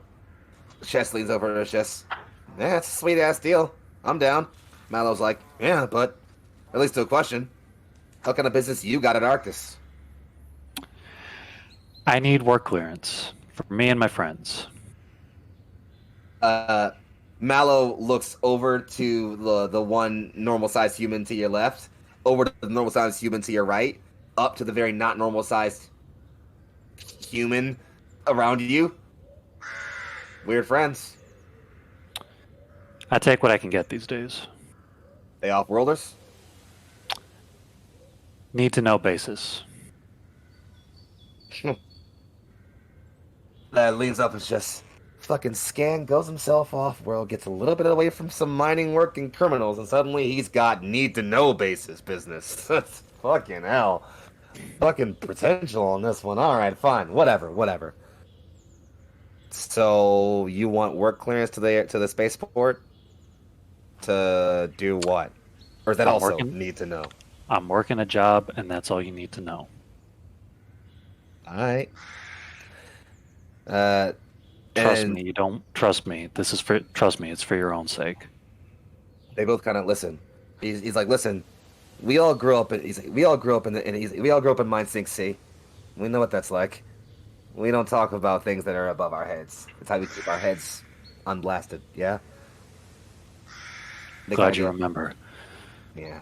They kind of get quiet for a little bit, and then one's just like, it leads to a follow-on question. Chess says, sorry. First, before I do anything else, da-na-na-na, a second clue this session. Ah. Would anyone like to take the moment to read this one? I'll jump Go in. Go for it. Marlowe and Shiz are shipping workers that used to work at a warehouse just outside of Octa's spaceport. They've been struggling to find work since the spaceport has been giving out less work due to damage. If you ask them, things can't go on like this for too much longer. The strangest thing is, any of the times they've ridden their cargo hover past the spaceport, they can never see any maintenance crews out there. Not uncommon for sector maintenance to be so busy they don't notice certain things for a while, but a major spaceport being down for this long with no repairs feels strange to them. And to us. With that information aside, they kind of get quiet for a little bit, and then Mallow looks down and is just like, follow-on question then. Since your business is so need to know, how low a profile you keeping? As low as I can manage, if you don't mind. He's, Chef's just is like, yeah, look, man, we get it. We all know there's a couple people with far too many hands and eyes around who definitely don't want us to keep our hands and eyes. Mallow, Some things never change. yeah, No Mallow matter how looks far down, away I get. looks down and kind of touches the eye, which Barris, you would know is not from an industrial accident or anything. That's an eye Mallow lost. The last time someone caught up with the three of you, far before you started a different life.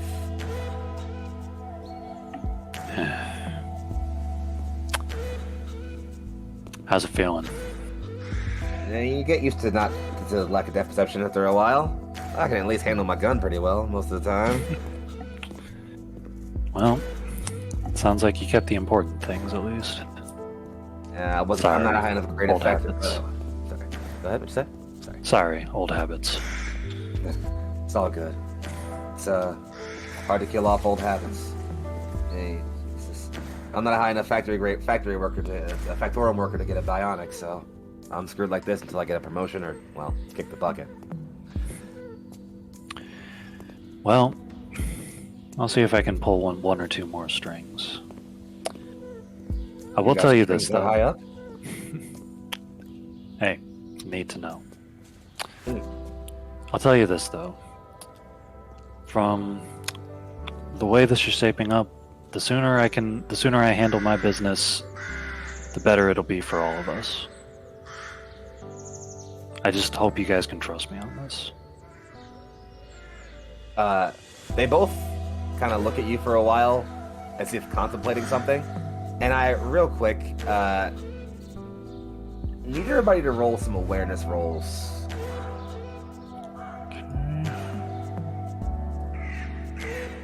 Did everybody? Everybody. Everybody. Everybody give me some awareness rolls. And don't you dally. Everybody. As, What if we dilly? I have rolled 4 icons. And Wrath die I've got here. I don't know where I can find awareness. skills. I have rolled 7 icons and a rat die of 6. Let's go. Ooh. Gotten 3 and a 3 on the raft die. Okay. I rolled a 1. So, Zadkiel, you had a what now? I rolled 6 and I had a 5, 6, 4, 3, 5. So, I had 4 icons and no wrath. Man, these guys are fucking rolling really well. It is then somehow surprising then that Zadkiel, you barely hear like so here's what happens. You all talk about the past. You all share you hear kind of a moment of silence. Laura, you, as you are able to easily pierce the mental veil of these two regular humans in front of you, immediately sense that the three of them, perhaps, Barris and the two of these two, are perhaps sharing some memories of the past, of people who have harmed them or want harm done to them, of friends they've lost in the times before things got better for at least one of them. And it's as you feel this, that Mallow looks down, touches above the eye again, and it's just, yeah. Past has got a really good way of sticking to people, I guess. And Zadkiel, right then and there, like, something metal clinks to the ground just behind you.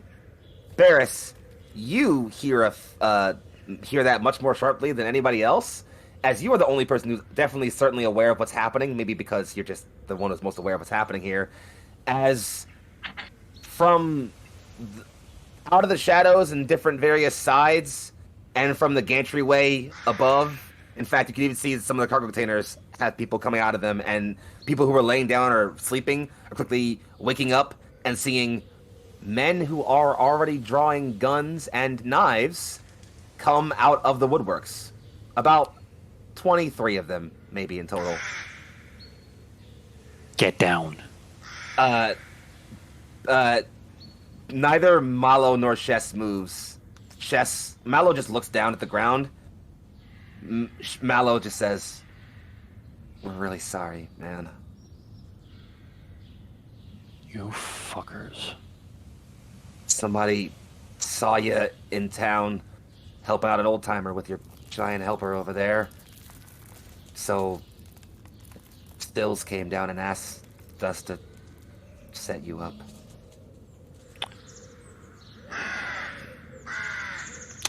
You know where he is? Usual spot. And before you can finish saying usual spot, you assume one of the of the 23 people who are now surrounding you all and pointing various pistols and at least a few longer guns at you. One of them just says, "All right, enough chitter chatter. Oh, look who decided to wallow their ass back up here. People been looking for you, Barris fucking Corbin." And you don't recognize the person you're looking at immediately, but you can tell that the person who's taunting you right now, as well as all of the armed people who are looking around you, are clearly all cartel workers and gangsters employed by the CP-12 cartel, a well-known gang who runs the part of the drug cartel here on Kata-2, and who at least one of their uppers has some history with you, Barris. But now, all of you, you friends, are now suddenly aware that 20 or so armed people are now surrounded you all. Not surrounding you all, but they're about, a fair distance, about 50 or 60 feet away from you all in a rough huddle and grouping, and all pointing various firearms in your direction. Oh, goody goody. One of Sills' lapdogs. I'd ask your name, but I don't think you'll be alive long enough for it to matter. It should be noted they have us surrounded. And then this thing that pops up. Big one's smart. Rare for his type. It What is a does Sills strategic want? disadvantage. Sorry. What does Sills want with me? Talk, I heard. Okay, I'm lying. He wants you fucking dead, honestly. But, yeah, He said I could get more money if I bring you alive. Man, he really needs to get over himself. Alright, where is he? Oh, I should note, by the way, Sills is a woman. Where is she? He goes, "You see, as much as I'd like money and everything, taking out Barris Corbin's a slightly bigger score, I think. So I'm not going to tell you where she is, because I'm just going to bring your head. Y'all want to line up, make this easy? Or do we have to get nasty?"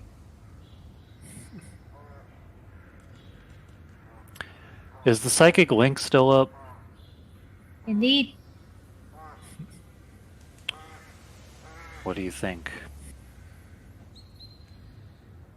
Doesn't look like they're letting us walk out of here without a fight.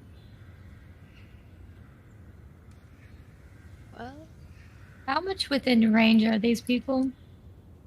So, I'll frame the scene properly. There's about 20 or so armed thugs, armed ne'er-do-wells, roughly 60 feet in a rough conglomeration in front of you all pointing guns in your direction. I want to make a few things clear, though. Because you all did check in with your Inquisitor, and this is the thing I meant to mention earlier, so this is the thing I meant to like push you guys on, but I want this to go properly, and I think this is important for me. The Inquisitor managed to have a servitor team accompany you all down here and drop off a large supply chest, which is waiting just about a wall's away from where you guys are.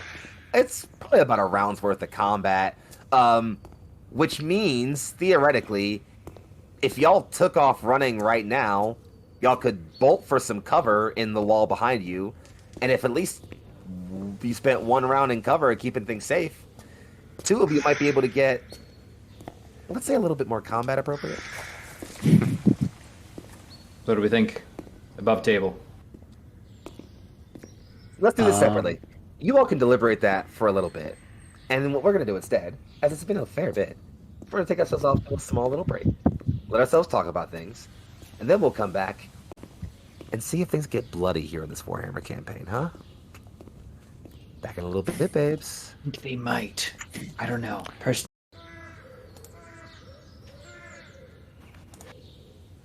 And we return to a seemingly escalating initial session of By His Shadowed Peace, our Wrath and Glory epic. Where we last left off, our party found themselves meeting with contacts from old friends from a member of them, who it appears betrayed them, sold them out to members of the CP-12 cartel, who are now appearing to, well, preparing to execute them on the spot. They have been ordered to turn and face the wall, and now they have to make their call. Friends, I don't really have any more intro to give. We're going to turn things right over to you, as you'll see, again, most of the gangers have like auto pistols or las pistols, pretty simply. A few of them have longer las guns. They appear to have scavenged up from somewhere. A couple of them, 2 or 3, have a larger, bulkier gun that some of you at least could probably identify as a bolt pistol. So they are decently armed, and again, I'll point those guns at you all and just... So the wall? Would you like me to help distract them? That'd be appreciated. And if anybody catches a bit of a glimpse, like under that, through some of the open pieces of the veil, there's a little bit of a smirk. Just the idea of this is going to be fun. Mm-hmm. Tell me what's going to be so fun, Lara. And so as we're, I believe, kind of following Bars's lead and starting to move towards the wall, Mm-hmm. Laura glances back towards the others and, with her own feigned, wide-eyed, terrored expression, a power from the warp kind of washes through the building, and behind the wall to the back of this mob, the external wall, large pincers and singers drag through the middle of the wall as dust devils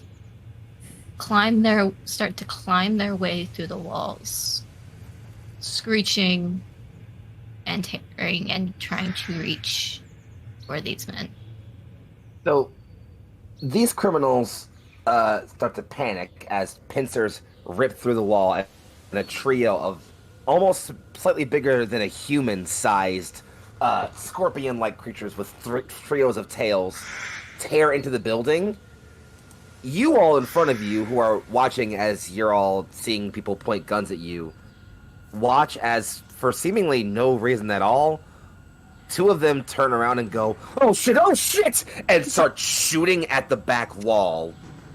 And everyone erupts into confusion, trying to figure out what's going on, as most of these criminals, at least, if they aren't seeing whatever the hell those 2 just saw, they are trying to figure out what the fuck people are seeing, and thus everyone is thrown into a quick scene of It's bedlam. against their defense, for the record. Mm-hmm. Which is not great. actually. Against 9 successes, I would hope not. Yeah. So you managed to get enough of them. You managed to get enough of them freaking out that the whole group of them doesn't know what's going on, and no one can get control of the scene. And you all have a moment to sort of jump and hop over the wall. And as you hop behind that wall, you'll notice that right where you left it is a large supply chest, which has any weapons you left behind. And as you crack open 2 of it, you'll see that 2 large plates lift up and then shift out to the side and then fold down. One is roughly human sized and has a set of the Sororitas power armor, which you can describe fully for me in a bit as you put it on, don't worry.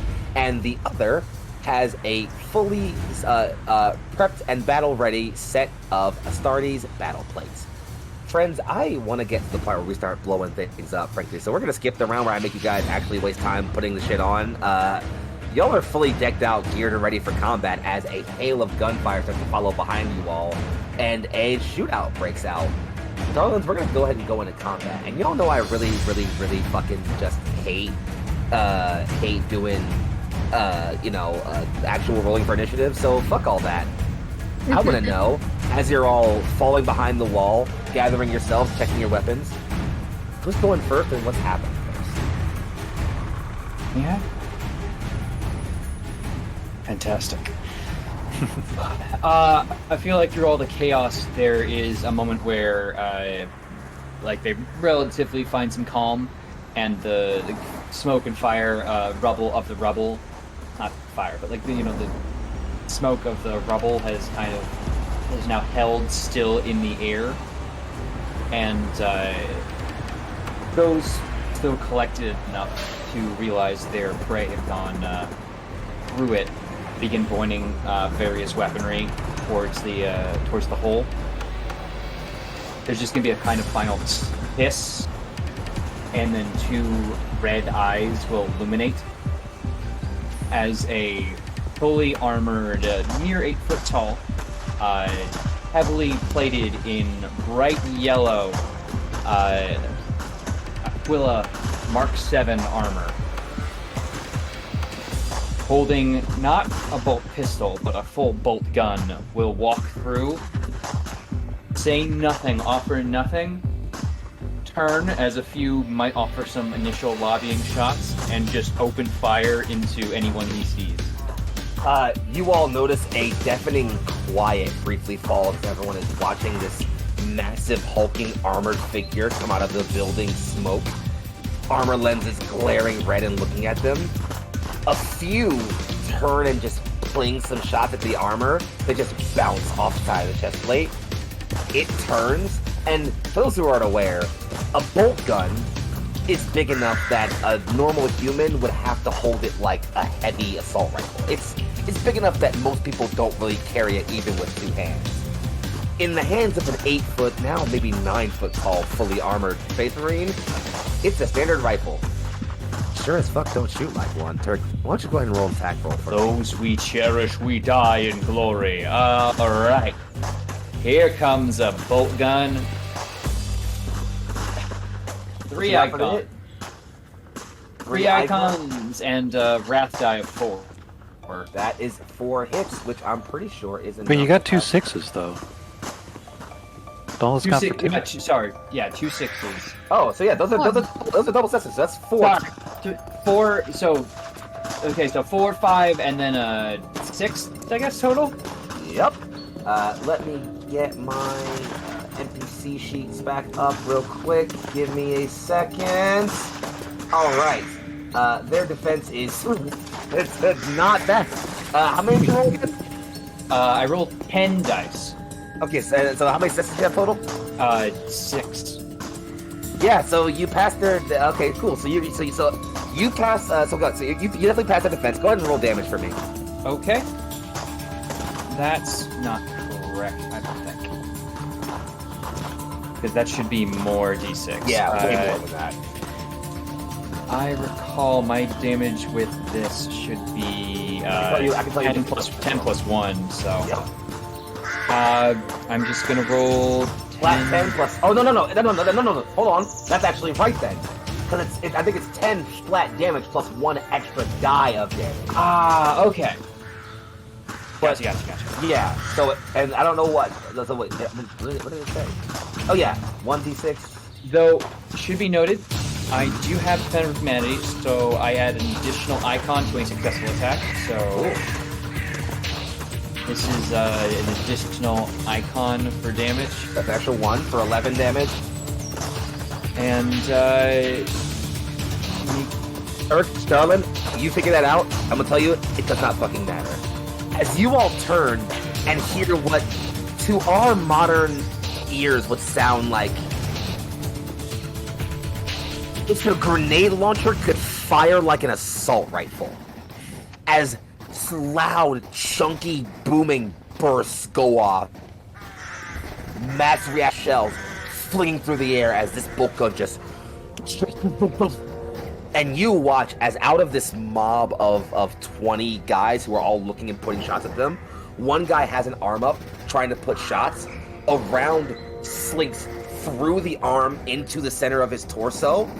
He slumps back against another guy who is kind of trying to put a shot in them.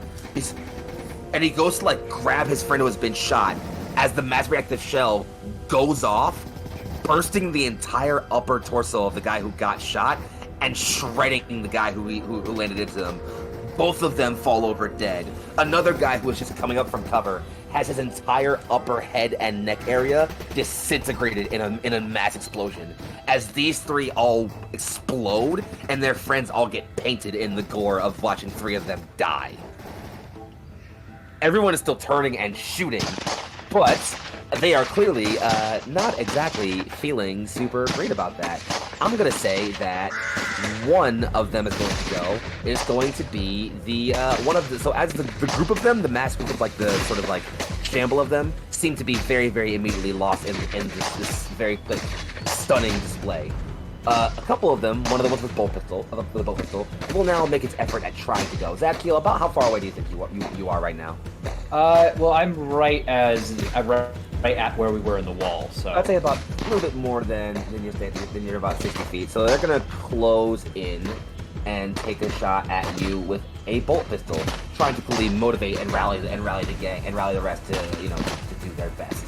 Here comes that. Oop. Oh no, I know why. Hold up. I didn't press the inline dice button. always using dice. Yeah, cool. Dang. 9 That's icons. a lot of dice. Yep. All right, because it's a mob. Oh wow, that's a lot of icons. This is not the mob attacking, by the way. Single guy attacking. But what's your defense, Zakiel? Oh god. Defense is 4. That's gonna hit you. Now they have to attack your resilience, though. All right. Boop. Oh shit, yeah. What's your resilience? All 11. icons. They don't. As they take a shot, the shot clearly lands on you. A bolt round sings out and smacks against like the grill of your face mask and just right into the floor.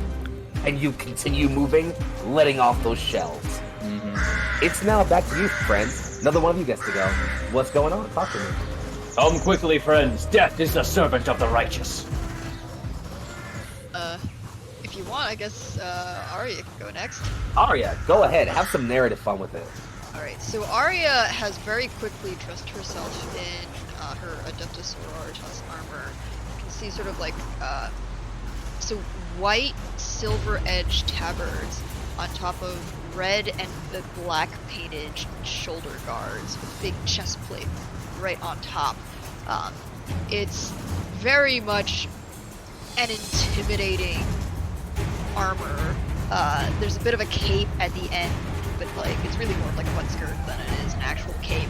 And she's got, you can hear a sort of hiss and then I guess the hum of electricity as spinning through the air before sinking a bit to the ground, and she takes off into the crowd is a very large naginata crackling with electricity. You are attacking, so I'm assuming you have options here. You could either, after you're close enough here, you could either, just go for the mob. You could charge into it and go just for the mob. Or you try to single out one of the people who seems to be like the guys with the bolt pistols, who seem to like, they may be trying to like be like leaders, enforcers. You see, I think Aria's gonna go for the leaders, and you can see just a bit of a sweep as she says, "I'm not asking for blood. Take your blood. I am asking for your souls." He pauses and looks confused as he aims the bolt pistol at you. I'm assuming you're going for a standard attack action or something else here. Just a standard attack with the shot. Let me sure that though, because you're doing some. This might be something else here. I would say. Let me make double sure. It's important. I don't know if there's a rush attack. I'd be forgetting if combat actions are actually are a thing in the game. Yeah, you could be. This is an all-out attack. So if you want, it would just be an all-out attack, which would give you +2 dice for melee attack, but you would lose -2 to your defense. Alien to anyways. Why not?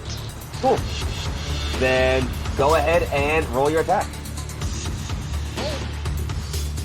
That's 2 6s, so that's technically a 6 plus. You beat their defense.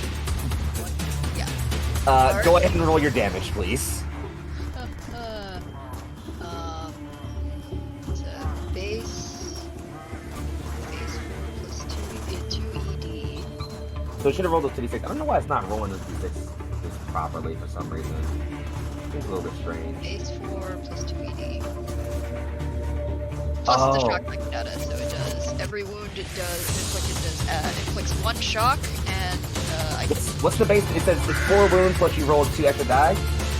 So yeah, do me a favor, roll 2d6 real quick. 2d6? Oh no, I got it. Okay, I see. You got the extra icon there, so add it back. So that's 5 total damage. Yeah. That's enough. Tell me how you butcher this guy in front of you with your naginata. Yeah, I think the first thing she's gonna do is going to sweep under with the legs and just cut this guy's legs out, and then with a flourish, she'll just very quickly end this person with a stab to their head.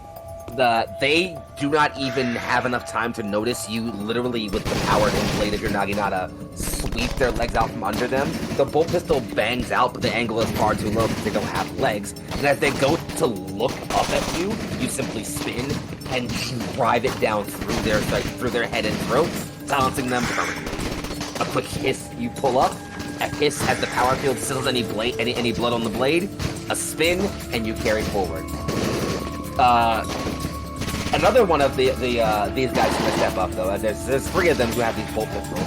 They're gonna step up. One tries to get shot at you though now. So here comes that. What's your defense? 0 right now. Well, that's a hit then. But they wrath complicated because they rolled a 1. Wait, they did? No, they didn't. Never mind. I said before. Okay, cool. Then. You can see why I was confused. Why I got confused. 9. You are going to take. You said 9? 9. You're going to take 2 damage. Take 2 wounds. As one will come up and bring a bolt pistol out and crack off 2 shots against you. You're able to sink your shoulder in, and it kind of grits into your shoulder. But one does get to into the plate and crack your shoulder plate just a little bit. A little bit of blood seeps down out of the wound, but you're fine otherwise. We're back over to you guys. Barris and Lara, you are seeing your 2 armored juggernaut friends literally charge forward into the fray of melee. You just watched Aria literally butcher a guy with a naginata, and it's on to the 2 of you. Who's next? I think Boris deserves a fantastic follow-up scene. All right, I will do what I can with my small pistol and knife. All right, is the dude who was talking shit still alive? That's the guy who just got fucking by Michelle, or sorry, by Aria. There are 2 others who were with him. All right. Work your way down the chain of command. Do not shirk. Do not falter. Give them death. Alright. So you said there's one more with a bolt pistol? Or there's two. More, Two more. two more with bolt pistol. Alright. And about 17-ish normal guys. Right. But those are normal guys who don't have bolt weapons. Nope. So I'm gonna take aim at the guy who does have one of the guys who does have a bolt weapon. I guess you'll have to do. So I'm gonna take aim from behind cover, from behind whatever cover I just dove behind, and aim for the head. All right. Give me an attack roll. Ah, god damn it. Ooh. Hey, you have a glory die. Use that for reroll. Use your point. Use your point. Reroll. Alright. Glory. Do I roll glory or do I just reroll the Reroll, check? Much better. That's better. That's a hit. That is 6 6 icons, because it's 2 6s. Oh shit, you're super right. Yeah, go ahead and give me your fucking. Go ahead and give me that that damage roll, please. Righty. What does that do? What's the damage of your pistol? 9 plus 1 extra dice. What pistol do you have, buddy? By the way, I have a hand cannon. Oh, so yeah, you pull out this fucking big boy pistol. You slide in the cover, aim for the head, and as one of them kind of turns to the back and just goes, "What the hell are these things?" You literally put a hole through the back of his head as he's trying to talk to the rest. Bang, and he falls over onto a panel and then slumps over, still sputtering that last word out as he's trying to get it. As yeah, you just super dropped that guy. There's now just 17 regular dudes and 1 leader left, and they're all just trying to take shots. I guess I have to have the mob go now. They're gonna have to split their attacks, I suppose. We're gonna put how many are left? 17. All right, we'll put 5 on. We'll put. You know what? No. We'll put. You know what? Easy. We'll put 5 on Aria. And then we'll put the rest on Zadkiel. That makes perfect sense to me. I'm sure Sure this will is, go buddy. for them. So let's do that first. Here's an attack roll. And the feeling we'll bring up some auto pistols at Aria. Did they actually roll their extra? No, they didn't actually roll their base die. Extra for mob. Here comes. Sorry. Oh, ignore that first roll. That didn't happen. That didn't happen. Here's a better one. 7. Does 7 pass your defense right now, Aria? Yeah. Cool. Then here comes. Damn it. I gotta look up super check, which is, do mobs add to damage as well? What's attacking a mob? Nope, just regular damage. It's fine. I think so, at least. Yep, we'll say it does. Why not? So let's do that real quick.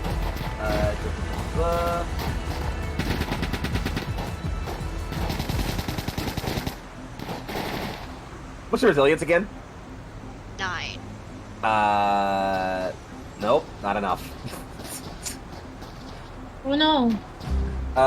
Yeah, no. As Aria, 5 guys level pistols at you, but you literally, I imagine, because I think it's super cool if you do this, just like bring your Naginata up and just start spinning it around you in a circle as shots start plinging off of that and your armor and don't do anything near sufficient damage to you in the slightest. The remaining, I guess, 10 of them that are left, but there's 12 left. The remaining 12, we'll try to put some shots on our good old boy Zadkiel, if that's fine with everybody here. Everybody in mind. There's 9 hit. So here comes 9. Here comes just pistols. Mm-hmm. What should do? Pass your defense. That 9 will get past my defense. All right. Here comes for. That's a grand total of 5 for passing your resilience. Is that a no? I'm gonna assume. Look like pistol shots just plinking off of your armor as you are walking down at these guys, and the 3 who have, the 2 actually who have brought las guns will now try their hand at also maybe not, dying. It actually might not work out too well. But we're gonna try. That hits? Nope. Nope. And Remind me, is that a 1 on the last one? Oh, it sure is! Okay, so, the one guy with the las gun is pouring... Actually, you know what? I love this. This is happening. Zadkiel, you're walking these guys down with your bolter. There's a guy in front of you with a las gun who is just pouring shots at you, trying to get it done. You are just walking at him as the shots are flicking off. This las gun is getting white hot as he's trying to pour shots at you. The moment you're over top of him, he puts one more shot up. The las gun blows up in his hand, and he looks at his now stump arms, falls over, and is on the ground dead as you literally step on his head and torso with your boots and continue moving forward. It feels weird to say this because I didn't fucking do anything, but it's back over to you guys. Come back, Meg. So you said there was somebody with a las gun and someone with a bolt gun? Both guns are There all is dead. one guy left with a bolt pistol, and there is one guy left with a las gun. There were two las gun guys. One of them just got crunched. Mm-hmm. In the system, which one's the more problematic? I'm The gonna bolt ask. pistol. It's got a The bigger bolt mark. pistol? Alright, fantastic. I will say firmly, right now, the bolt pistol is the only thing that has even a modicum of chance of actually hurting Zadkiel. Well, that's gonna be fantastic because I'm gonna try to use it against somebody else. Oh. So, I'm using possession. Oh. Using its full power. 2, 4, 6, 8, 10, 11, 12, and there is one on my wrath die. Oh, one on the Yeah, die. one on the no. wrath die, which Hey, could you means roll I me have to find the D66 actual real book. quick? Meg, I got you. Don't worry about it. I already got it up here. Could you just roll me D66 real quick, please? Thank you. 1d6 or 2d6? D66. So 2D6. D66. Get your kid. Thank you. Roll 20. Get your kicks on D66. 11. All right. On an 11. Wait, as in like 2 once? You said Hang on. AD66. Here, So hang on, it's 11. I'll roll it. Yeah. Alright, a 5 and a 1. Okay, that's Okay. 51, which is... Oh. What's spicy? Tell me what's spicy. Meg, roll me a 1d3. Oh.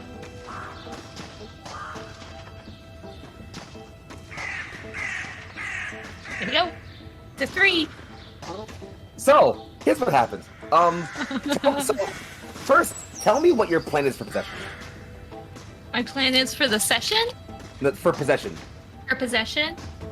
I'm just gonna slip in and possess this guy, invade his mind, and turn him against his buddies. So, you're all watching as the one remaining guy with the bolt pistol is watching several of his people die as what he thought was a routine fucking cleanup is clearly becoming a slaughter for him and everyone he brought with him. And he tries to go turn on his friends and go, "You wanted to get back in this fight and start getting..."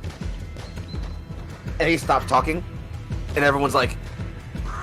And then he looks, and without looking anywhere, raises his pistol to somebody else in his group, and puts a bolt round through their fucking neck.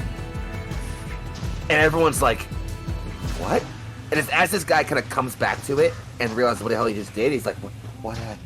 He looks over as you all feel a chill dampen your senses briefly. Zadkiel, the very corners of your armor darken a bit with hoarfrost as a cold that shouldn't be creeps in. A cold like death washes out from Lara as she lets off the psychic essence. It seeps into the throats and eyes and noses and mouths of 2 or 3 other of these mobsters around her, and they all begin to just and start literally clawing at their own faces and eyes to get the feeling of screaming out of their own heads. They collapse over, and if they are not dead, they're going to wish they are in the next few seconds. 3 more guys just died out of the mob, and it's at this point that, as this happens, the one enforcer remaining, who just watched himself kill someone he thought he was cool with, and then 3 more guys just die, just goes, "Oh my fucking... Fuck, they got a psyker, fuck!" I just want you to know, this is also a sustained effect. Oh, that's lovely.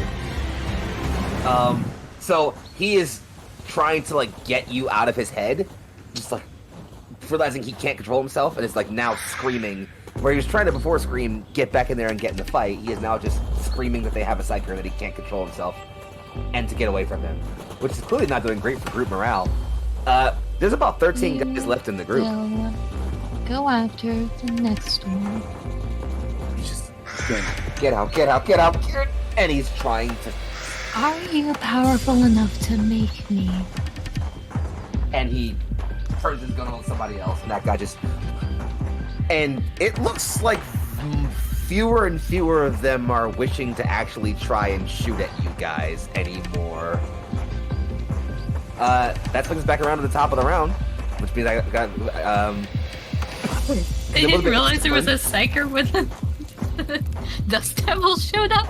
Yeah, hey, at least he thought they were. He thought they were real. He didn't realize that they weren't a thing because everyone started shooting suddenly. Whatever the case, there's about 13 guys left here in this group. Some of them are still trying to shoot back at you all. Several are not. And as the last guy who was supposed to go was going to be the guy who's now about to shoot his friend again. So we're at the top of the round, and it's you guys again. What do you want to keep killing them? I don't know. It's up to you guys. Have fun. It's your tunnel pit. Yeah. I feel that'll only cause problems for us if they get away. We're just leaving the little friends alive. Everybody else is gonna go. In that case, whoever of you wants to go do some more killing can do some more killing. Have some fun, guys. I've had mine. May I? Been this for You're the next. traitors. You're at Go the top for of the order. Oh well, you know. All right. We don't believe in initiative here. I'm going to. You just said go back to the top. Effectively, there's no, like, change in the way that Zadkiel has moved. Just continuing to push into closer and closer combat with this group, firing precise shots if he needs to adjust to the side, but he's definitely firing into the mob with his bolt gungeon. Yeah, go ahead and give me the attack roll. Okay, so that's 3 6s and a 4. So, 5 and regular on the attack die. I'm dumb. This is 7. 7. Yeah, 7. Sometimes. Oh my lord. Yeah, okay, so go ahead and roll damage for me. I don't think it matters. No, wait, hold on. You even have to roll damage. They literally can't beat your base damage goes over the defense by enough.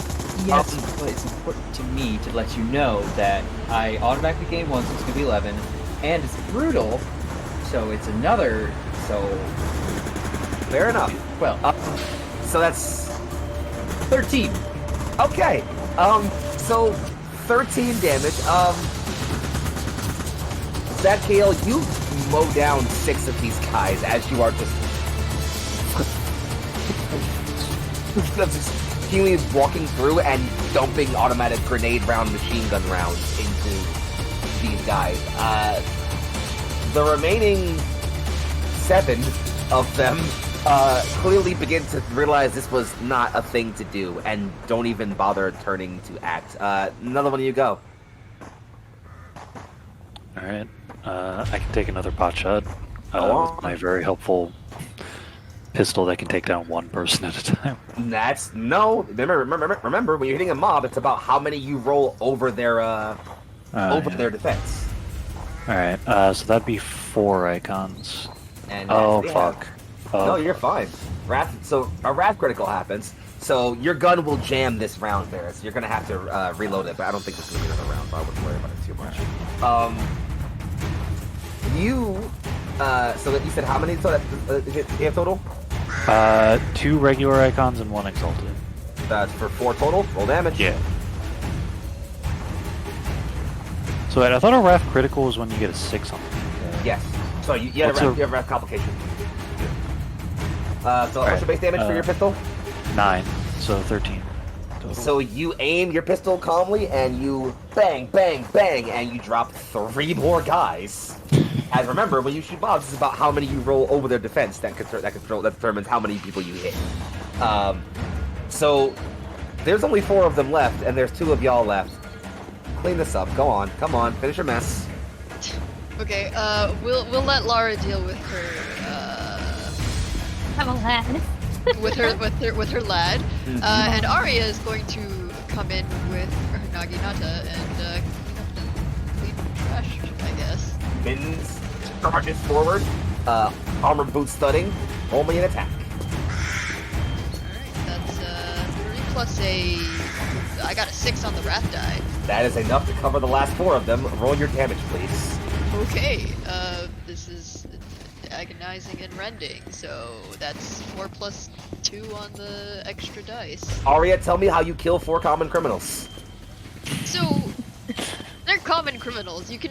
She sort of offers just a quick, like, the absence of faith is the mark of weak. The absence of faith, the mark of heretic.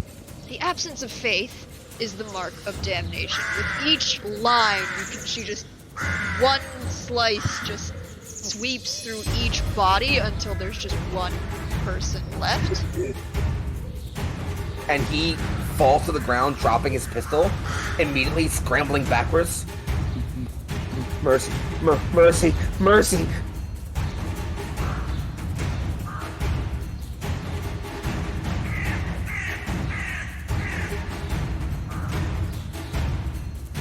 I think Aria advances and just says, "You need no fear.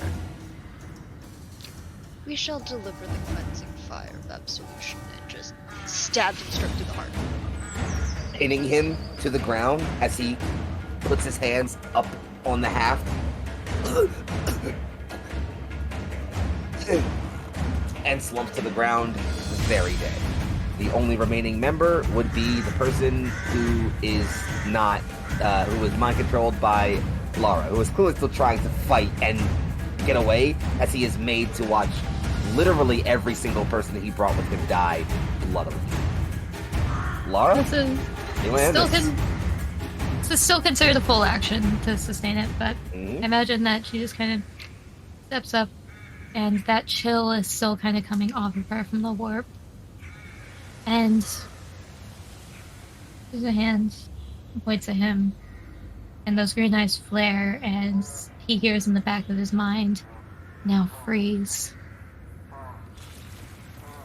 He stops, doesn't move, and you can hear, not out loud, but in his mind, just, "No, please, no, please, please, no, please, no, no, please, no, no, no, please, no."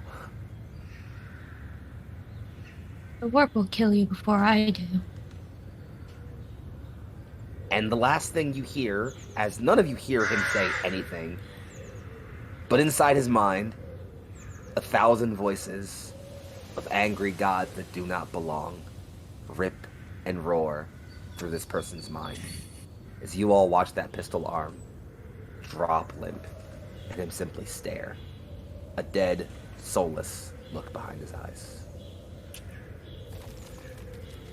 And the mental ping, if one of you would like the courtesy of finishing him off, by all means. However, he's not going to be doing anything.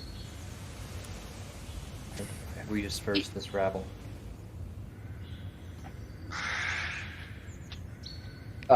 You'll see that the only 2 remaining living people besides you 4 are Mallow and Chess, who are cowering behind the flipped over table they were using to play their game. Perfect. So, like, as Lara is transmitting to the group, if anyone you would like the honor, bolter gun clears the head from the last. Nice wet pop. Lara, you probably got some red on you.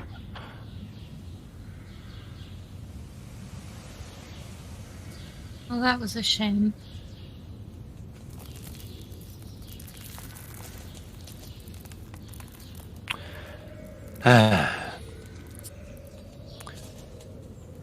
So, Barris is going to walk over to where Mallow and Ches are. Presumably, I'm like Trembling. in covered in blood at this Yeah. point. I'm just Yeah, gonna yeah. I'm just gonna squat down and say, so,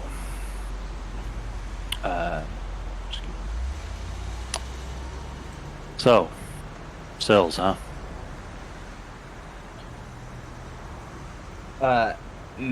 Both of them sit there trying to mumble a response.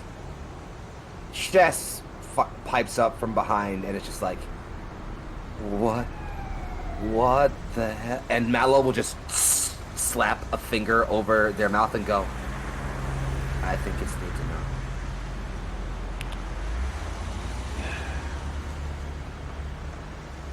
And I think right there is where we're going to draw our end for the evening. Oh, the last slide. The last slide.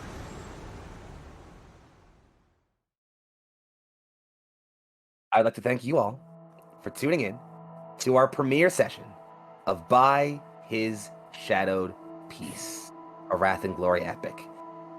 What a fucking ride this was. I am so excited to see what this becomes in the near future.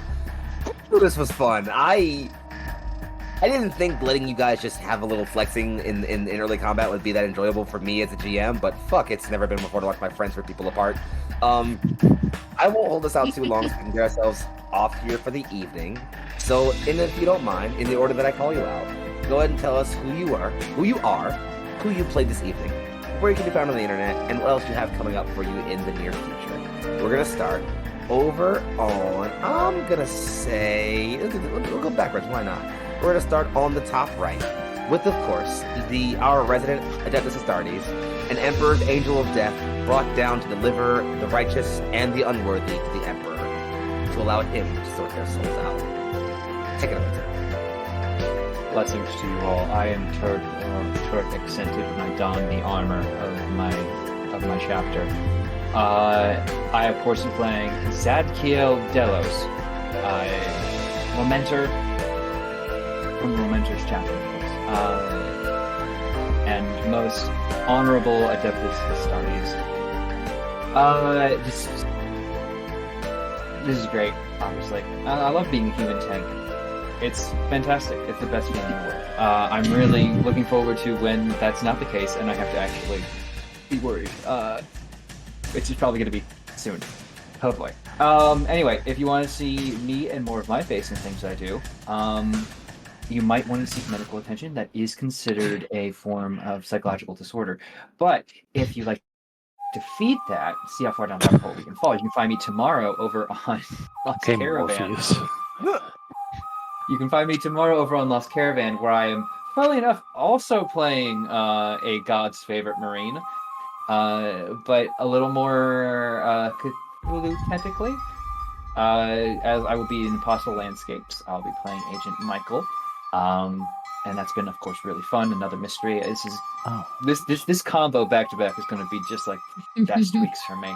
I'm really excited about that going forward. Beyond that, Monday, I'll be over on Lost Caravan playing some more Tales from the Loop. I am getting so many mysteries here, people. I love it. I'll be back here for Galgalim on the 25th. And then I'll be here on the 27th for Last Transmission, as you might hear about more later, which I will let some cool people who run those things tell you more about.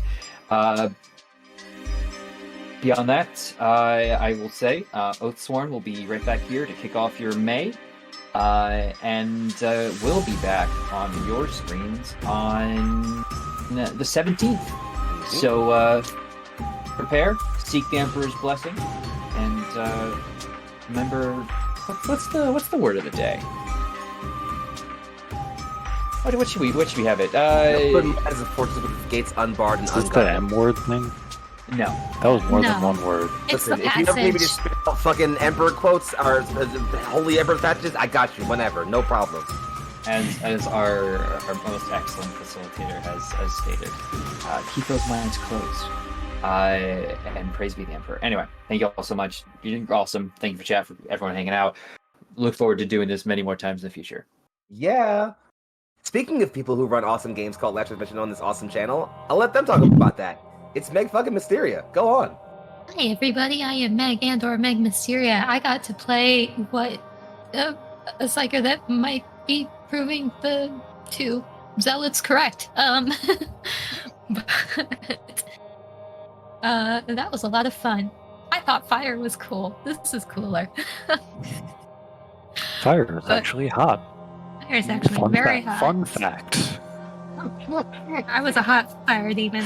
Can't deny me. But as far as where you can find me, I will be. You can find me as Meg Mysteria on Twitch, on Twitter, on Itch. I just released a new game that is currently being voted on for the Lost Caravan RPG Game Jam, called SOS Lost Cause. It is a journaling game about being left in the void of space and losing hope. You'll notice a trend.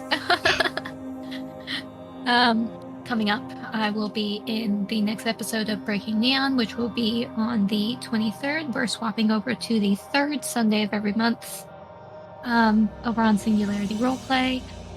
And then to round out this month, it is back over to Last Transmission, which, hey, I run that game. If you like really gritty space horrors / this is a little bit of a mystery, I think you could say. They're trying to figure out what's happening. But it's more just sci-fi horror and me harassing them. As one does. It's great. We love it a lot, actually. Glad to have that show back. It's fucking wonderful. And I am looking so forward to the story we're going to tell with Lara, and I can't wait to see how it unfolds. We'll talk more. Going next across your screen, across the caption window again, over to the bottom left of your screen, but anywhere away from the bottom of anybody's cast list, as they are an incredible role player and storyteller, someone I'm glad to share a table with and glad to call a friend. It is, of course, the incredible Lan the Dan. Hey, that's me. Hey, I'm Lan the Dan. I played Barris Corbin. What was the thing? Knower of guys, pewer of pews, and apparent finder of trouble. If you want to see more, of me, Turk already made the seek medical help joke, but there's a chance I might be popping up this Friday on the Neon Lights monthly game night, and then this Monday I forgot to check the time. This Monday at 8:30 p.m. Eastern, I will be returning to The World Within You, our Voidheart Symphony, heavily Jet Set Radio and Persona 5 inspired campaign run by the awesome legendary Vermin. I play a socially awkward guitarist, and we are trying to fight the greatest evil, influencer culture. You can catch me there. The algorithm. You can catch me there, and you can follow me on Twitter because I'm still there as that site gets progressively worse. At Lan the Dan. And I believe that's all I got. Well, happy to have you here, and happy to see another character that you will bring all that lovely everyman charm of yours to. It'll be wonderful. Swinging up, of course, to the top left for our last, but anything but our least player. It is, of course, the incomparable storyteller, the Neon Lights gear that turns, the one who keeps time and thus keeps all of us in line. It is Michelle. Hello, I'm Michelle, and today I played Aria Yun, our hymn singing, very much probably preaching a little bit too much about the Emperor. I don't know. Wait, well, actually, is it too much? I don't think there's too much when it comes to a sister. Yeah, of the Order of the Silver Dawn, and well, a little bit merciless towards heretics. I say a little. That's okay. You're allowed to be. Yeah, I'm understating things a lot today. That's fine. But you can find me here, also in The World Within You on Monday, where I play a cat. I get to be the most me, if I did not have other obligations. It's true. So find me as an actual cat on The World Within You on Monday, and you can also find me here on Wednesday for Stardust Ghosts, which we're doing no amount of armor made by Vermin, and Yeah, you so know, much The World fucking Within You is vermin in also this run by place. Vermin, so you know, lots of cool stuff. A lot of vermin around here. Man. Parentheses, lovingly. Exactly. Yes, Lovingly. it is their name. So, with that said, I guess that brings us back over to me, as I am going to do a thing I'm going to make a habit of doing when I do our exits here. Before I do, I'll say who I am first. Friends, I'm Foxy, Young Foxy, aka Big Foxy, also known as Fox Philly's finest. I can be found on the internet sphere as Young Foxy. It's YUNGFOXXII. Sometimes there's an underscore in the middle. If you're looking for me, I'll be here doing lots of stuff. In fact, the next time you will see me is next Wednesday for what was just mentioned, the previous Stardust Ghost, our No Amount of Armor epic about mecha and most more importantly about humanity. Or maybe about something more. We'll see.